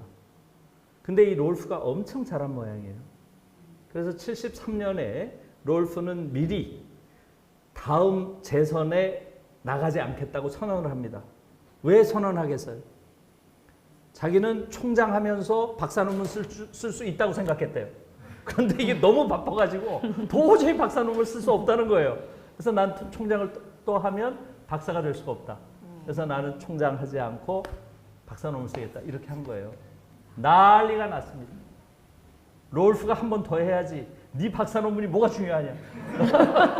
그래가지고 롤프가 또 나와요. 또 됩니다. 8년 동안을 해요. 조교가. 그것도 베를린 대학 총장. 이때의 베를린 대학이 최고의 대학이었다는 거예요. 베를린 대학의 역사상. 가장 학문적인, 창의적인 논쟁이 활발했고 아주 대학이 다이나믹한 그러한 논의의 장이 됐고 그 과정에서 그야말로 독일 대학 역사상 가장 활발한 그런 지적 모험들이 이루어진 그러한 시기였다. 이렇게 이야기를 해요. 이게 바로 조금 전에 말한 가장 이상적인 유토피아예요. 이런 것들 그때 꿈꾼 겁니다. 그래서 독일 대학은 가장 이상적인 민주주의가 이루어진 곳이었고요. 그 다음에 가장 이상적인 사회 정의가 이루어진 곳이기도 해요. 이것도 다 69년에 나온 거예요. 예를 들면 이런 거죠. 모든 게 논의가 되니까. 집안이 좀 부유한 아이들은 독일은 학비 없는 거 아시죠? 학비가 없으니까 학비 걱정은 다 안 해요. 그런데 집안이 좀 부유한 아이들은 공부에만 전념하는데 집안이 좀 어려운 아이들은 생활비는 벌어야 될 거 아니에요. 독일은 18세가 넘으면 딱 완전히 집에서 나오죠. 아시죠? 생활비를 벌어야 되잖아요. 그러니까 자꾸 아르바이트를 하는 거예요. 그러니까 공부를 못하죠. 이것은 사회 정의에 맞지 않는다. 얘들은 입만 열면 사회 정의예요. Social justice. 그러니 생활비도 줘야 된다. 이게 69년에 시작된 거예요. 지금까지 50년 됐잖아요. 이게 바팩입니다. 지금 매달 100만 원씩 줘요. 매달. 지금까지도 이게 내려오고 있어요. 사회 정의가 가장 이상적으로 구현돼야 된다. 그 다음에 세 번째가 바로 대학은 사회 비판의 중심이어야 된다는 거예요. 사회 비판. 그래서 권력 비판의 중심입니다. 독일 대학은. 여러분, 지금 한국 대학과 한번 비교해 보세요. 한국 대학이 가장 이상적인 민주주의가 이루어지나요? 제가 중앙대 얘기했죠? 좀 전에. 어처구니가 없는. 네? 완전히 이러한 사회적 독재가 없습니다. 그런 것들이 지금 이루어지는 게 한국 대학이고요. 사회적 정의가 이루어지나요? 사회적 정의가. 소위 비정규직 교수라는 표현을 요새 많이 써요. 시간 강사죠. 옛날식으로 말하면. 제가 시간 강사 비정규직 교수 노조에 가서 한번 강연을 한 적이 있는데 그때 정말 얼굴이 화끈거려가지고 어쩔 줄 몰랐어요. 거의 10배 차이가 나요. 똑같은 수업을 하는데 10배 차이가 나는 거예요. 저는 그 정도까지 차이 날 줄 몰랐어요. 그게 지금 한국 대학의 현실이에요. 또 대학에서 일하는 환경미화원, 경비원들 한번 보세요. 너무너무 처참합니다. 그 삶이. 아무도 신경 안 써요. 한국은 지금 사회정의라는 관점에서 봤을 때 대학이 유토피아는커녕 완전한 디스토피아, 최악의 후진지역입니다. 그 다음에 권력 비판하나요? 대학에서? 권력 비판해요? 경영대 교수들은 대다수가 다 지금 사회이사예요. 지금 이 사회이사들이 표결하는 비율을 한번 보세요. 거의 김정은이 저쪽 수준이에요. 99% 아니에요. 99%. 대기업에서 사회이사들이 전부 거수기예요. 거수기. 그리고 돈 받아 처먹고 있어요. 이게 도대체 어느 나라의 이야기예요? 그래서 지금 한국 사회라고 하는 것은 대학이라고 하는 것이 민주주의가 가장 이상적으로 실현되는 것 전혀 아니고요. 또 사회 정의가 실현되는 것도 아니고요. 또 권력 비판이 이루어지는 것도 아니에요. 완전히 권력의 하수인입니다. 이게 지금 한국 교육이 완전히 죽었다고 제가 거기서 주장한 이유고요. 그것 때문에 한국 사회 전체가 지금 권력을 비판하는 그러한 기관 자체, 인스턴스, 신급 자체가 사라진 그런 사회가 됐다는 거죠. 예. 듣다 보니까 이제 그 라이피즈 선생님께서 예, 말씀하시는 교육의 방향으로 라이피즈 말씀하실 때 존엄과 그러니까 전원을 위한 생명을 위한 존엄과 생존을 위한 사회 부분까지 이야기를 하신 것 같아요. 그렇다면 이제 그 함께 산다고 해야 되나요? 자연, 예. 생태 교육도 굉장히 중요하게 그렇죠. 말씀하셨는데 그 부분에 대해서 우리 학교에서 어떻게 예. 좀 방향을 잡아야 될지 한번 말씀해 주시죠. 그렇죠. 예. 그래서 제가 요즘에 선생님들 대상으로도 강연을 많이 하지만 요즘엔 또 학생들이 와서 강연을 하는 데가 많아서 고등학생을 대상으로 한 강연을 많이 했어요. 최근에 여러 학교에서. 제가 그때 가서 늘 하는 말이 있어요. 여러분들이 다른 건 다 해도 되지만 한 가지는 절대 해서는 안 된다. 한국의 어른들의 말을 믿지 마라. 어? 한국의 어른은 내가 경험한 전 세계 어른 중에서 가장 무책임한 어른들이다. 여러분들의 미래에 아무런 관심이 없고 여러분들의 미래에 닥칠 위험에 대해서 전혀 신경을 쓰지 않는 그런 사람들이다. 그게 지금 사실 한국의 현실이에요. 지난 연말에 독일에서 총선이 있었던 거 아시죠? 아시죠? 한 3개월 전에 총선이 있어서 정권 교체가 됐죠. 3인당에서 집권을 했습니다. 여러분 한번 보세요. 그 정권 교체 과정에서 독일 총선의 가장 큰 이슈가 뭐였을 것 같아요? 이슈가? 지난번 독일 선거에서 가장 큰 이슈가 뭐였을까요? 기후. 예, 기후 생태 변화 문제였어요. 이게 무려 46%. 지난번 총선 이슈의 절반을 기후 생태 변화 문제가 차지했습니다. 그 다음에 32%가 코로나 대응 정책을 어떻게 할 것인가. 이게 두 번째였고요. 경제 발전, 또 경제 불평등. 이 문제가 14%밖에 안 돼요. 정말 놀라운 거죠. 다시 말하면 독일의 지난번 총선은 결국은 무엇을 위한 총선이었어요? 미래 세대, 미래 생명을 우리가 어떻게 지켜줄 것인가. 이게 모든 논쟁의 핵심이었어요. 요번에 지금 우리 대선 한번 보세요. 한번 보세요, 여러분. 네? 지금 한반도는 전 세계에서 가장 끔찍한 생태 지옥이 될 거라고 모든 사람들이 예상합니다. 왜 그렇겠어요? 지금 인류의 생태적 미래는 어디서 결판난다 그래요? 중국에 의해서 결판납니다. 그렇죠? 인류의 생태적 미래는 중국에서 결정하는 거예요. 걔들이 어떤 정책을 쓰느냐. 지금 어떻게 돼 있어요? 중국의 원자력 발전이 전부 중국의 동쪽, 우리 서해 지역. 거기 그냥 다닥다닥 붙어 있잖아요. 그래요, 안 그래요? 맞아요. 백개가 거기가 지금 가장 끔찍한 곳이에요. 이러한 문제 속에서 지금 우리 아이들이 살아가고 있는 거예요, 여기서. 그런데 이런 생태 문제에 대한 조금치도 경각심이 없어요. 어떤 대통령 후보도 이런 걸 이야기하는 사람이 없어요. 이렇게 지금 한국 사회 자체가 무책임한 그런 상황에 있습니다. 그래서 실제로 지금 독일에서는 독일 아이들의 82%가 소비할 때 죄책감을 느낀다. 이런 발표가 슈피겔에서 나와가지고 굉장히 충격들을 받았어요. 소비할 때 82%의 아이들이 죄책감 느낀다는 거예요. 이게 무슨 얘기겠어요? 왜 죄책감을 느낄까요? 소비를 한다는 행위는 현재 내가 가지고 있는 욕망을 충족시키기 위해서 미래 생명이 살아갈 지구를 훼손시키는 이러한 행위라고 생각을 하는 거예요. 아이들이. 예? 어떻게 그렇게 생각하겠어요? 학교에서 그렇게 배웠으니까 그렇게 생각을 하는 거죠. 맞는 이야기죠. 그런데 우리는 그런 죄책감을 느끼는 학생들 본 적 있어요? 죄책감이 아니라 우리 아이들은 자부심을 느껴요. 소비할 때. 그래요, 안 그래요? 소비를 해야 일자리가 생긴다. 소비를 해야 경제가 발전한다. 이렇게 가르치잖아요. 한국 사회 누가 지배하고 있어요?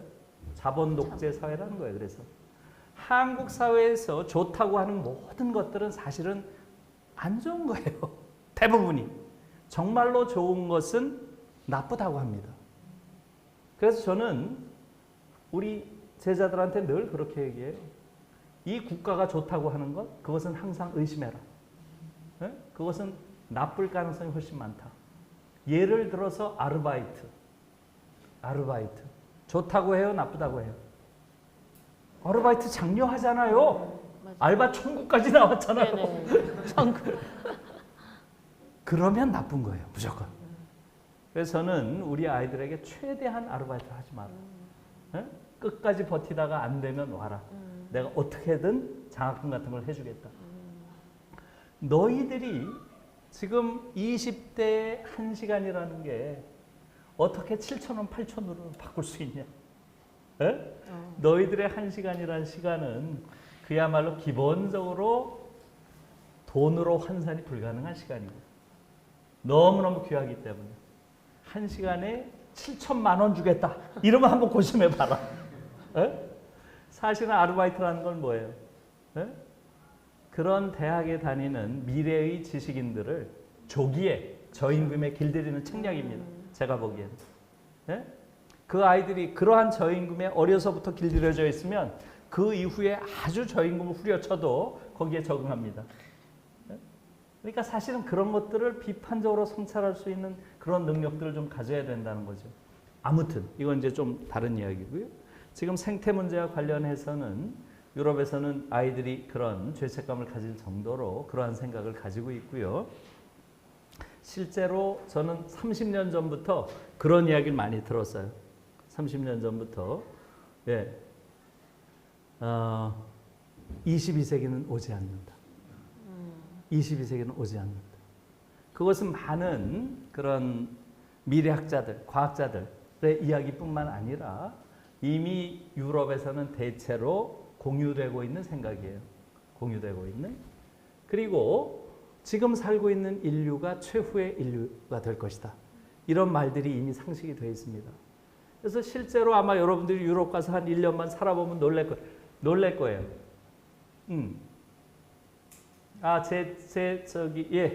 제 제자입니다. 예. 저를 데리러 왔어요. 예. 그래서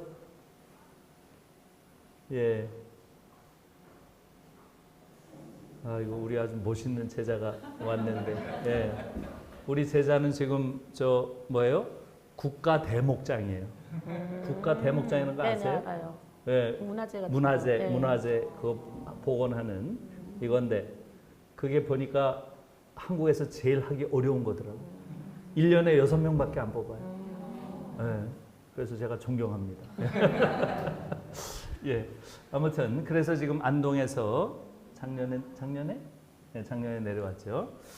아무튼 그래서 지금 이 생태 문제는 굉장히 심각한데 우리의 경우 여기에 대한 경각심이 너무 없는 것이고요. 그래서 우리는 오로지 자본의 논리 하나밖에 없습니다. 그래서 지금 독일에서는 이 생태 교육을 정말 굉장히 중시하고 있고요. 지금 아까 제가 녹색당 이야기도 했지만 또다시 교사들과 좀 관련지어서 얘기를 하면 지금 독일에서 가장 급성장하고 있는 정당이 녹색당인 거 아시죠? 이번 선거에서도 아까 생태 문제가 가장 큰 이슈였다 그랬죠? 그러다 보니까 녹색당이 가장 큰 승자였어요. 무려 6%가 올라가서 지금 3인당과 연정으로 다시 집권하게 됐죠. 그 녹색당을 만든 게 교사들이라는 것. 그것도 좀 주목할 필요가 있어요. 그래서 아마 여러분들이 생태와 관련해서는 1970년대 초반에 이미 경고가 왔죠. 로만 클럽이라고 하는 데서 이제 지금과 같은 형태의 발전으로는 인류의 미래가 없다라고 하는 경고가 왔고요. 그래서 그때 나온 유명한 말이 뭐예요? 지속 가능한 발전. 이 말이 이때 나온 거죠. Sustainable Development. 이 말이 그때 나오게 됐고요. 요 로만 클럽의 발표가 되고 나서 독일에 그런 녹색당이 결성이 되죠. 그 중심에 있었던 게 누구겠어요? 교사들이에요. 왜 교사들이 나섰겠습니까? 아이들을 지키죠. 그렇죠. 내가 가르치는 요 예쁜 우리 아이들 내가 지킨다. 이렇게 나선 거예요. 그래서 교사들이 중심으로 녹색당이 서게 되고요. 80년대 초에 처음으로 의회에 진출합니다. 5.3%를 얻어가지고 그리고 90년대에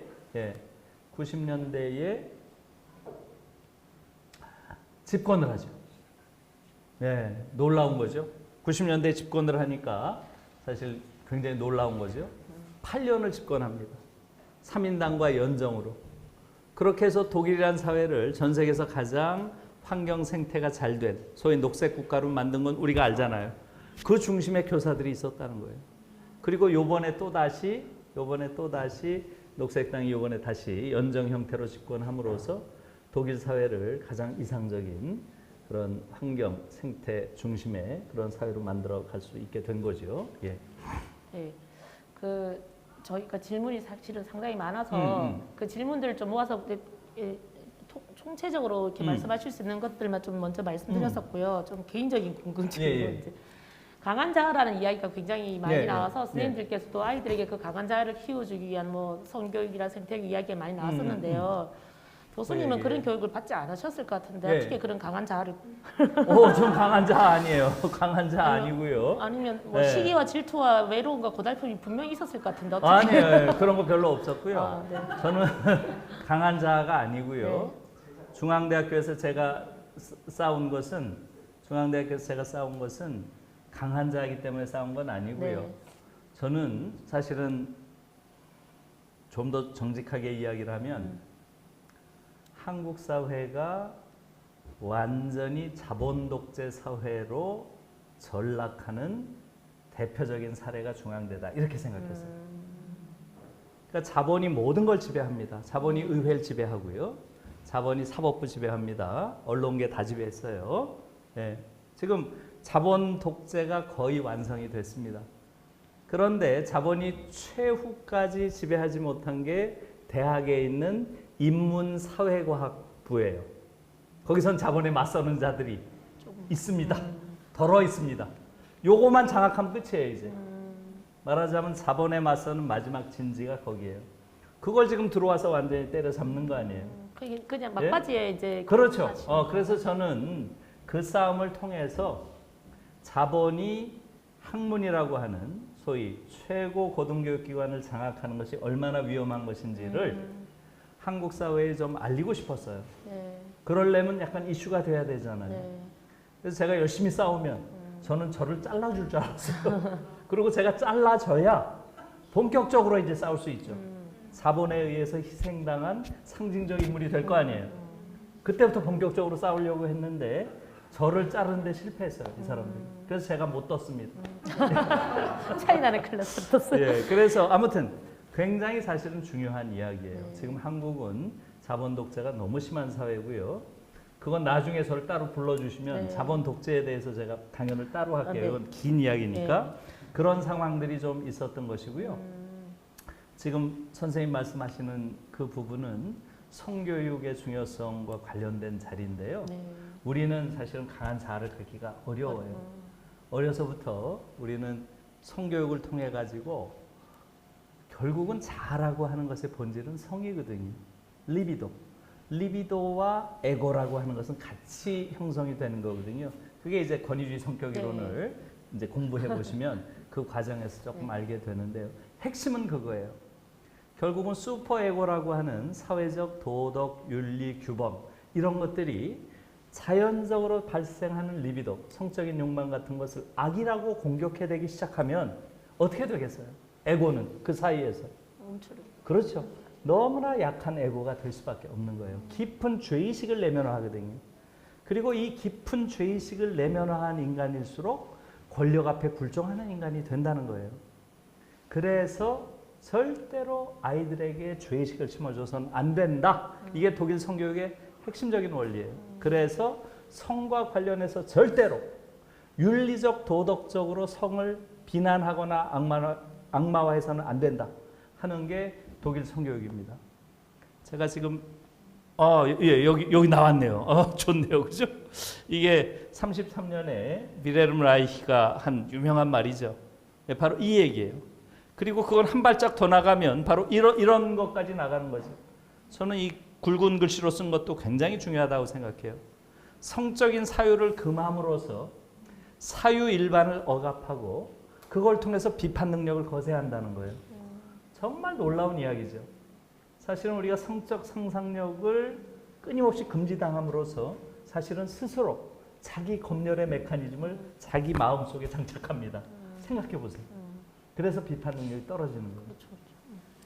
그래서 여기는 아마 여기는 그게 없을 것 같아. 한번 넘겨보실래요? 없네요. 또 하나 넘겨보실래요? 없네요. 제가 그래서 독일 성경을 어떻게 시키는지 그것을 독일 작년에 나온 독일 보건성에서 나온 걸 한 게 있는데 그걸 차마 여러분들에게 이렇게 읽어드리기가 어려울 정도예요. 성과 관련해서는 일체의 부정적인 표현이 없습니다. 예를 들어서 자위 같은 거 있죠? 자위? 그것은 욕망을 충족시키는 좋은 가능성 중에 하나야. 이런 식의 표현들이에요. 대부분이다. 부정적인 표현이 하나도 없어요. 그건 가장 소프트한 거고요. 그 이외의 어떤 문제에 대해서도 신비화하거나 은폐하거나 이상화하지 않습니다. 그냥 아주 객관적으로 그렇게 이야기를 하는데 사실은 그걸 좀 보여드리면 좋은데 아마 보여드리면 충격을 받을 거예요. 네? 그 어린애들한테 어떻게 이런 이야기까지 이렇게 사실대로 하는가라고 할 정도로 그래서 아무튼 우리의 경우는 이 성교육이 이루어지지 않음으로써 우리가 가지고 있는 우리의 내면 세계가 상당 정도 왜곡되어 있다 하는 걸 말씀드릴 수 있겠습니다. 아까 중앙대 이야기 잠깐 하시면서 이제 많은 선생님들이 여기 조합원으로서 질문한 내용과 연결되던데요. 진싸움이 만드는 역사라고 하시면서 역사에 비치는 우리가 이제 절망할 권리가 없다라고 하면서 이 책 제목까지 연결됐는데요. 전교조 교사 역시 지는 싸움 참 많이 그렇죠. 하고 그래서 패배감과 무력감에도 많이 있는데요. 큰 사실인데 그게 바로 역사가 만들어지고 있는 과정이었다라고 하시는 게 되게 인상적이었는데요. 그럼 지금 우리가 할 수 있는 전교조 교사로서 할 수 있는 것, 좀 이거 좀 해봐라 이렇게 할 수 있는 게 있으신가요? 그래요. 그래서 제가 그 노란 책 서문에 쓴 것은 상당 부분 또 제가 경험하고 느낀 이야기를 쓴 건데요. 제가 중앙대에서 예를 들면 중앙대에서 싸움을 할 때 일개 교수가 그 엄청난 자본 권력과 어떻게 싸우겠어요? 네? 이게 너무 힘의 불균형이 크잖아요. 근데 저는 싸워야 된다고 생각을 했어요. 그러니까 많은 사람들이 야, 이 싸움에서 어떻게 이기겠냐? 100% 지는 싸움이지. 그걸 왜 하니? 이런 사람들이 많았어요. 그래서 제가 그렇게 얘기를 했어요. 어쩌면 인류 역사라고 하는 것은 잘 진 싸움의 궤적이다. 지는 싸움 해야 된다. 그래서 요만큼 온 거다, 인류가. 그래서 만약에 이런 싸움이 지는 싸움이 없었다면 인류는 진작에 지옥이 됐겠죠. 그래서 저는 역사라고 하는 것은 이상주의자가 좌절한 만큼 발전합니다. 여러분들이 정말 훌륭하신 거예요. 한국 교육을 여러분들이 가지고 있는 이상, 그 이상이 반드시 구현되는 게 아니에요. 그것이 여러분들이 그 과정에서 많은 좌절을 겪겠지만 여러분들이 겪는 좌절만큼 역사가 발전한다. 저는 그렇게 생각합니다. 예, 그런 의미에서 여러분들을 응원합니다. 네, 고맙습니다. 네. 아까 이제 개별로 주신 질문과 이야기 속에 나온 것들, 공통적으로 나온 것들을 모아서 좀 질문해봤는데 좀 이게 턱없이 모자라긴 하네요, 시간이. 지금 이야기까지 나온 것에서 그래도 우리 현장에 이점을 얻기 위해서 혹시 지금 꼭 질문하시고 싶으신 게 있다면 한번 해주시겠어요? 네. 네. 네. 저희는 학교에 그 교장을 뽑는 그 과정이 그냥 딱 한 가지예요. 그 승진하는 게 점수를 이렇게 잘 모아가지고 하면 이제 승진을 하고 한 번 승진하면 이제 그냥 쭉 퇴임할 때까지 교장이 되는 교감 교장이 되는 건데 사실 저는 그것 때문에 되게 저희도 강한 제대로 된 자아를 가지기 힘들 뿐더러 되게 교육에도 굉장히 안 좋은 영향을 끼친다고 생각을 합니다. 그래서 저희도 전교조에서도 그 교장 선출 보직제라는 걸 주장을 하고 있는데 그것과 좀 독일에서 아까 말씀하신 그런 교장을 뽑는 이런 방식과 좀 어떤 게 다른지 또 좀 어떤 좀 바람직한 대안이 있을지 좀 궁금합니다. 그건 하여간 제가 자세히 알지 못하기 때문에 말씀드릴 수는 없는데 제가 지금 전국에 있는 많은 그 학교 가서 강연도 하고요. 또 교육청에 가서도 강연하고 하는데 거기서 저도 많이 배워서요. 거기 보니까 요즘에 저를 초청하는 많은 학교는 공모교장을 하는 그런 학교가 많더라고요. 그러니까 공모교장인 경우에는 공모를 해서 교사들이 아마 투표를 하고 또 이런 과정을 통해서 되는 것 같더라고요. 그건 어쨌든 거버넌스 자체가 상당히 민주적인 방식으로 구성되는 거죠. 그런 것들이 전면적이진 않지만 지금 한국 학교에서도 이제 부분적으로 그런 걸 하는 학교들이 꽤 상당히 늘고 있는 것 같아요. 그래서 결국 궁극적으로는 그게 좀 보편화되는 이런 상황이 되면 학교 안에서의 민주주의가 좀 제도적으로 훨씬 더 성장하겠죠. 네, 그렇게 생각합니다. 네. 네, 줌에서 질문이 되신. 네. 대한민국은 어느 나라보다 사회 경제적으로 빠른 변화를 겪고 있다고 생각합니다. 미래 산업 구조 또한 가장 격변할 것이라고 생각하는데 민주 시민 교육과 함께 꼭 필요한 가치관 교육은 어떤 것이 있을까요? 네, 아주 중요한 말씀인 것 같고요. 저는 그래서 최근에 지금 뭐 대선도 있고 하기 때문에 또 우리가 지금 대전환이라고 하는데 한국 사회가 어떻게 발전해야 되겠습니까? 이런 질문을 많이 받아가지고 제가 좀 그런 생각을 해봤어요. 이번에 대통령 선거 또 지금 대전환의 상황이라고 하는데 이것이 갖는 의미가 뭘까? 보니까 대한민국이 1919년에 쓰게 되잖아요. 그죠? 네. 그러니까 새 100년, 새로운 100년을 맞는 첫 선거더라고요. 이게 굉장히 중요한 선거죠. 이제 100년 지나고 새 100년 우리가 이렇게 갈 거다. 사실 이렇게 말하자면 그랜드 플랜을 내놓는 그런 후보가 사실 있어야 되는데 그런 거 보이지 않죠. 네. 전부 뭐 하면 얼마 줄게 그 얘기만 해가지고 속이 터져요 사실은. 네, 사실 그런 중요한 의미가 있고 그리고 우리가 어쨌든 웅크타드라고 하는 국제기구에서 선진국 위상을 인정받았죠. 그게 이제 재작년 아니에요? 그러니까 우리가 선진국에 진입한 이후에 치르는 첫 선거란 말이에요. 그러니까 뭔가 지금 굉장히 중요한 의미가 있어요. 그리고 세계적으로도 이제 코로나를 겪으면서 인류의 문명 자체가 문명사적 전환을 하지 않으면 인류가 생존할 수 없다. 이런 위기의식이 지금 팽배해 있어요. 문명사적 대전환을 맞은 선거예요. 그런데 이런 데 대한 긴장감이 전혀 없어요. 지금 한국의 선거에는. 정말로 어처구니가 없는 그러한 상황이 지금 돼 있다고 그렇게 보이고요. 그래서 저는 지금 한국 사회가 어떤 전환을 해야 되는가 하는 걸 한 3가지 정도로 생각을 해봤어요. 첫째, 지난 100년 동안의 우리 사회는 성장하는 사회였어요. 앞으로 100년의 우리 사회는 성숙 사회가 돼야 될 것 같아요. 이제는 성장이 아니라 성숙. 저는 교육도 똑같다고 봐요. 성장을 위한 교육은 이제 그만하면 좋겠어요. 성숙을 위한 교육. 아이들 하나하나를 성숙한 인간으로 기르는 이런 교육이지 과거처럼 아이들을 말하자면 산업역군, 인적 자원 이런 식의 자본의 노예, 자본의 부품으로 기르는 이런 교육 이제 더 이상 해서는 안 돼요. 저는 그것을 성숙을 위한 교육이라고 이름 붙이고 싶어요. 그런 측면이 있고요. 이것을 또 다른 측면에서 보면 저는 그걸 메리토크라시에서 디그노크라시로 이런 제목으로 제가 계속 강연을 많이 했는데요.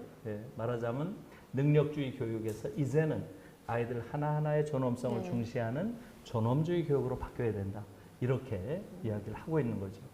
그래서 그런 변화들이 지금 우리 앞에 놓여 있는데 지금 한국 사회는 그런 의식을 갖기에는 여전히 너무나 천박한 것 같아요. 그래서 그런 천박함이 지속되는 이유 중에 하나는 교사라고 하는 한국 사회의 최대 지식인 그룹이 완전히 정치적 금지산자. 지금 이렇게 열중샷 하는 자세로 있는 것과도 밀접한 관계가 있고요. 또 다른 측면에서는 대학이라고 하는 중요한 그러한 기관이 사실상 자본에 완전히 장악되거나 사실상 죽음에 이른 이러한 상황과도 관련이 있다고 저는 생각합니다. 네. 어떻게 원래 예정된 시간보다 좀 늦게 시작돼서 지금 자꾸 길어지고 있는데 지금 가셔야 맞죠? 아니요, 괜찮아요. 괜찮으세요? 예, 예. 혹시 그러면 질문을 더 받을 수 있을까요? 네. 줌에 더 없나요? 예, 예. 네. 없으신가요? 갑자기. 네. 그 계속 나왔던 네, 저기 지금 아까 나왔던 거죠. 네. 그러면 그 대학 교육에 대한 이야기를 되게 많이 하시고 네. 있는데 이미 그 주은 거랑 마찬가지라고도 하고 너무 많이 달라진 걸 어른들이 잘 모르고 있기도 하고 이런데 폐지를 제가 알기로는 폐지를 이제 말씀하시고 있는 것 같은데 과연 어쨌든 간에 교수님이 주장하시는 그 부분들 중에 우리에게 가능할까? 그럼 도대체 언제쯤이면 이게 가능할까라는 질문이 굉장히 많이 나오셨거든요. 대학 교육 이야기할 때마다. 그 부분에 대해서 한번.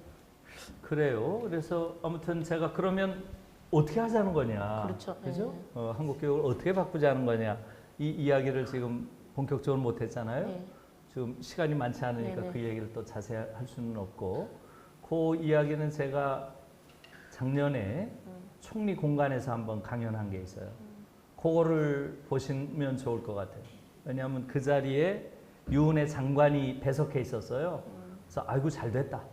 이번 기회에 좀 확실하게 해야 되겠다 해서 제가 굉장히 세게 비판했어요. 그래서 그것을 제 이름 김누리 치고요. 모교대화라고 치면 그게 나옵니다. 모교대화. 그래서 그걸 보시면 제가 주장하는 바를 조금 아실 거고요. 제가 주장하는 건 세 가지를 없애야 된다는 거예요. 첫째, 대학 입학 시험을 없애라. 둘째, 대학 서열 체제를 없애라.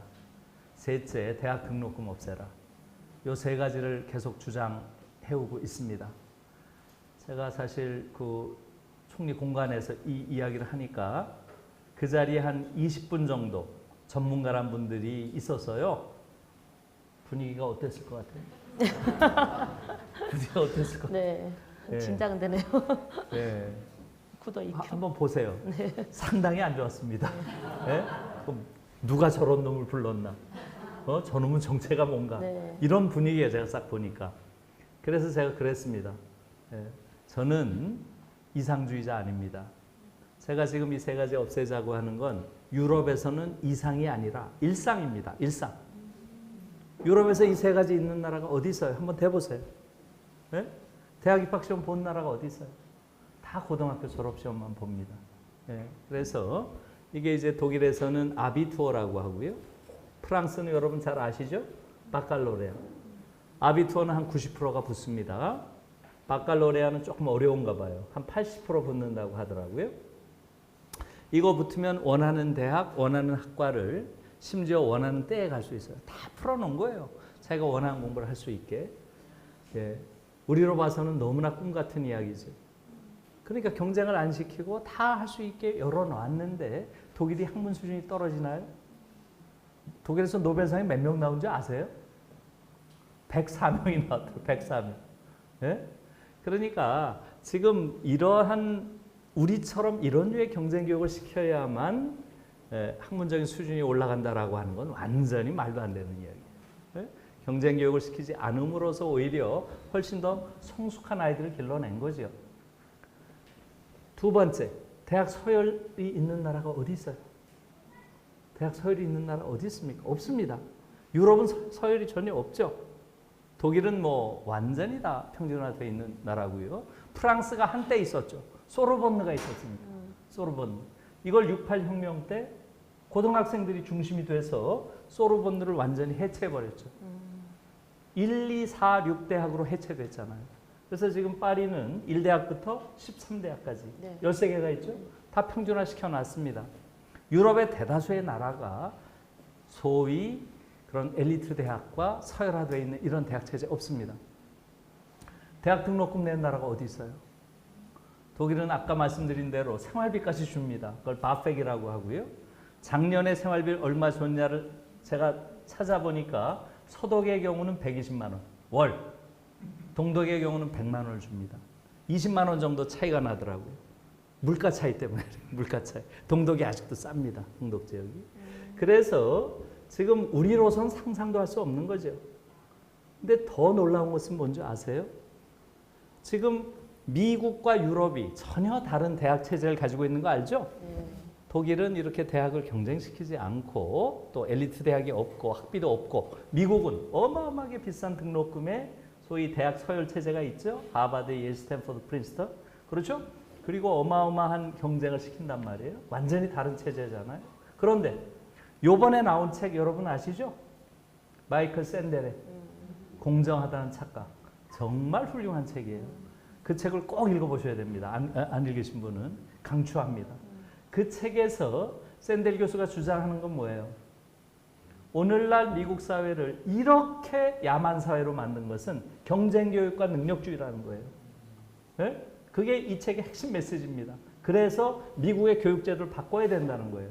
어떻게? 입시 없애고 엘리트 서열 체제 없애야 된다는 거예요. 제 주장이랑 똑같습니다. 제가 깜짝 놀랐어요.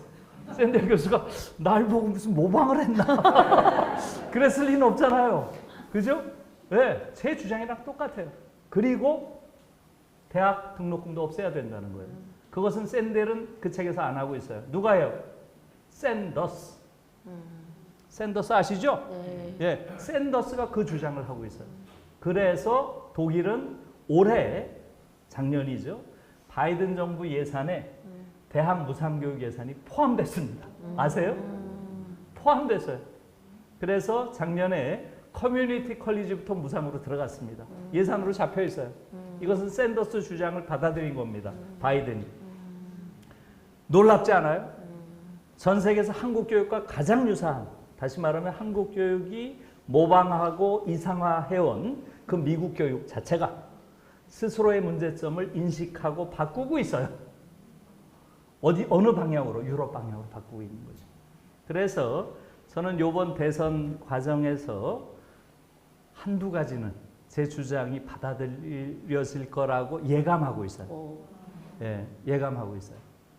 지금 양쪽 캠프에서 조금 연구를 하고 있다고 듣고 있습니다. 근데 서로 먼저 내는 사람이 먹는 거죠. 그 이슈를. 그래서 제가 보기에는 대학 무상교육, 이것은 아마 이루어질 가능성이 좀 높다고 보고요. 그 다음에 대학 서열 체제 문제는 제가 여기 지금 최근에 나온 책을 가져왔는데요. 이 책을 여러분들이 한번 읽어보시면 좋습니다. 서울대 10개 만들기. 아까 서울대 얘기 나왔죠? 네, 서울대 아주 끔찍하다고 하셨죠? 근데 이 사람 또 10개 만들죠. 그래가지고 저도 이 제목이 마음에 들지는 않는데요. 이 책은 지금까지 제가 주장해온 그것의 현실적인 버전입니다. 제가 대학 서열체제 없애자고 지금 하고 있죠? 그것을 사실은 대학 안에서는 이전까지 뭐라고 했나요? 대학 통합 네트워크란 표현을 썼어요. 대학 통합 네트워크. 먼저 국립대 통합 네트워크를 통해서 모든 국립대를 묶어내고 또 국립대 공동학위를 주는 이런 방식이죠. 그것의 좀 현실적인 버전입니다. 그래서 그 1단계로 거점 국립대학부터 일단 공동학위를 준다는 얘기예요. 그래서 지금 전국에 거점 국립대학이 있죠. 여기는 경북대학이고요. 경북대, 부산대, 전남대 이렇게 쭉 있죠. 그게 9개죠. 서울대까지 10개예요. 그 10개의 대학을 서울대 수준으로 지원을 하라는 거죠. 약 5천억 정도씩 지원하면 됩니다. 5천억. 그래봐야 5조밖에 안 돼요. 얼마 안 된다 그렇죠. 예, 그렇게 되면 얼마든지 그 지역에서 세계적인 수준의 대학들을 만들 수 있습니다. 그 이야기예요. 쉽게 말하면. 그렇게 되면 병목 현상이 상당 부분 뚫리겠죠. 그러니까 이걸 1단계로 하고 2단계는 모든 국립대학을 네트워킹하는 거고요. 3단계는 사립대학을 공용화해서 그것을 같이 말하자면 공공대학과 국립대학 시스템으로 바꿔가면서 전체적으로 서열체제를 이제는 없애는 거죠. 그런 과정입니다. 이 주장이 지금 서서히 많은 논의가 되고 있어요. 그 내부에서. 예. 네, 마지막 질문으로 하겠습니다. 그 정치적 기본권에 대한 이야기 정말 하고 싶은 네. 건데요. 아, 네. 정말 하고 싶어가지고. 아, 질문에 앞서 교수님 목소리가 너무 좋으시네요. 아, 그러세요? 그러신가요? 예. 귀에 쏙쏙 들어옵니다. 예. 네, 감사합니다. 무거운 질문보다 이 자리에서 이제 직접 뵀으니까요. 아까 이제 선생님들 그 토론 중에서도 자녀를 두신 이제 학부모 입장에서 우리 자녀를 키우기가 너무 어렵다. 이 사회에서 당장 뭐 이렇게 교육 제도를 우리가 바꿀 수는 없잖아요. 그럼 이 교육 제도에서 우리 아이는 어떤 식으로 교육을 해야 되는가 학부모로서 거기에 대한 커다란 고민이 있고 저도 그거에 대해서 질문 드리고 싶고 개인적으로는 지금 이제 시기가 시기인 만큼 새해잖아요. 교수님의 올해 목표는 무엇인가 그런 것도 소소하게 듣고 싶습니다. 올해 새해. 아, 새해. 아, 새해요. 네, 여기 예. 그 비슷한 질문이 있어서 예. 우리나라의 교육을 불신하고 해외로 떠나려 하는 학생과 부모에게 하고 싶은 말씀이시다면 무엇이죠?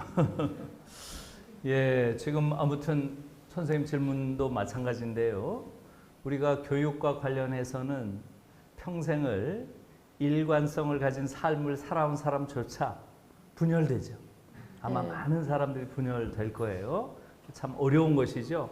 자기가 생각하는 것과 현실이 너무나 다르고 또 내 자식의 문제이기 때문에 과연 내가 이 아이의 인생을 책임질 수도 없는데 어떻게 할 것인가 이런 현실적인 문제 때문에 분열되는 거죠.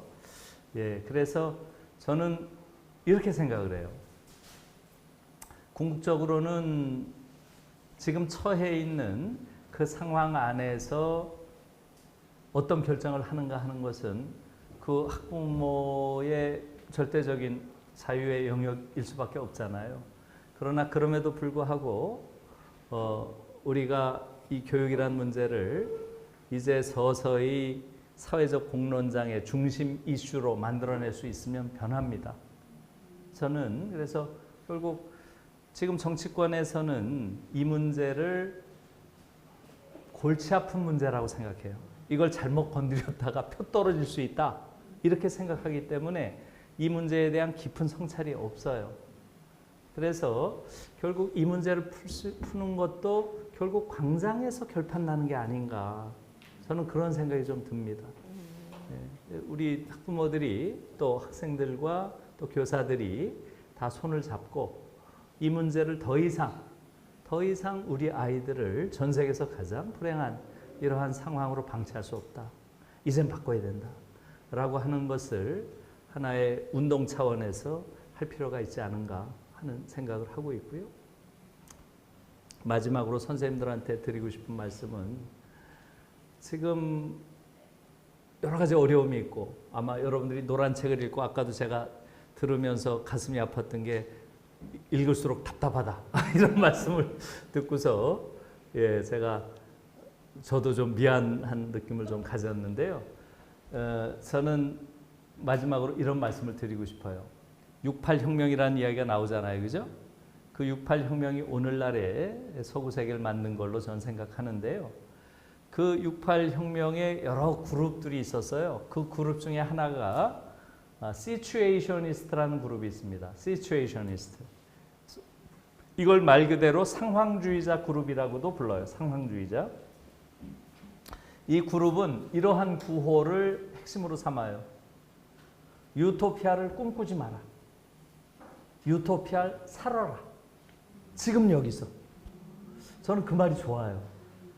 우리가 유토피아를 저 멀리 있는 어떤 미래의 이상적인 상태로 꿈만 꾸면 안 올 것 같아요. 그런데 특히 여러분들 선생님들은 유토피아를 살아낼 공간이 있잖아요. 매일매일 유토피아를 살 수 있잖아요. 그 아이들과. 그 공간에서 여러분들은 유토피아를 사셨으면 좋겠어요. 그러니까 먼 이상적 유토피아를 구조적으로 구현하기 위한 노력도 해야 되지만 여러분들은 사실은 매일매일 유토피아를 살 수 있잖아요. 그걸 사셨으면 좋겠어요. 매일매일 유토피아의 지평을 넓히는 것. 이것이 또 중요하다. 그래야 우리가 쉽게 지치지 않고 지는 싸움이라도 끝까지 할 수 있죠. 네, 고맙습니다. 네. 네. 아, 생각보다 또 이 이야기가 멈추지 않을 것 같은데 아쉽지만 여기서 마치도록 하겠습니다. 저희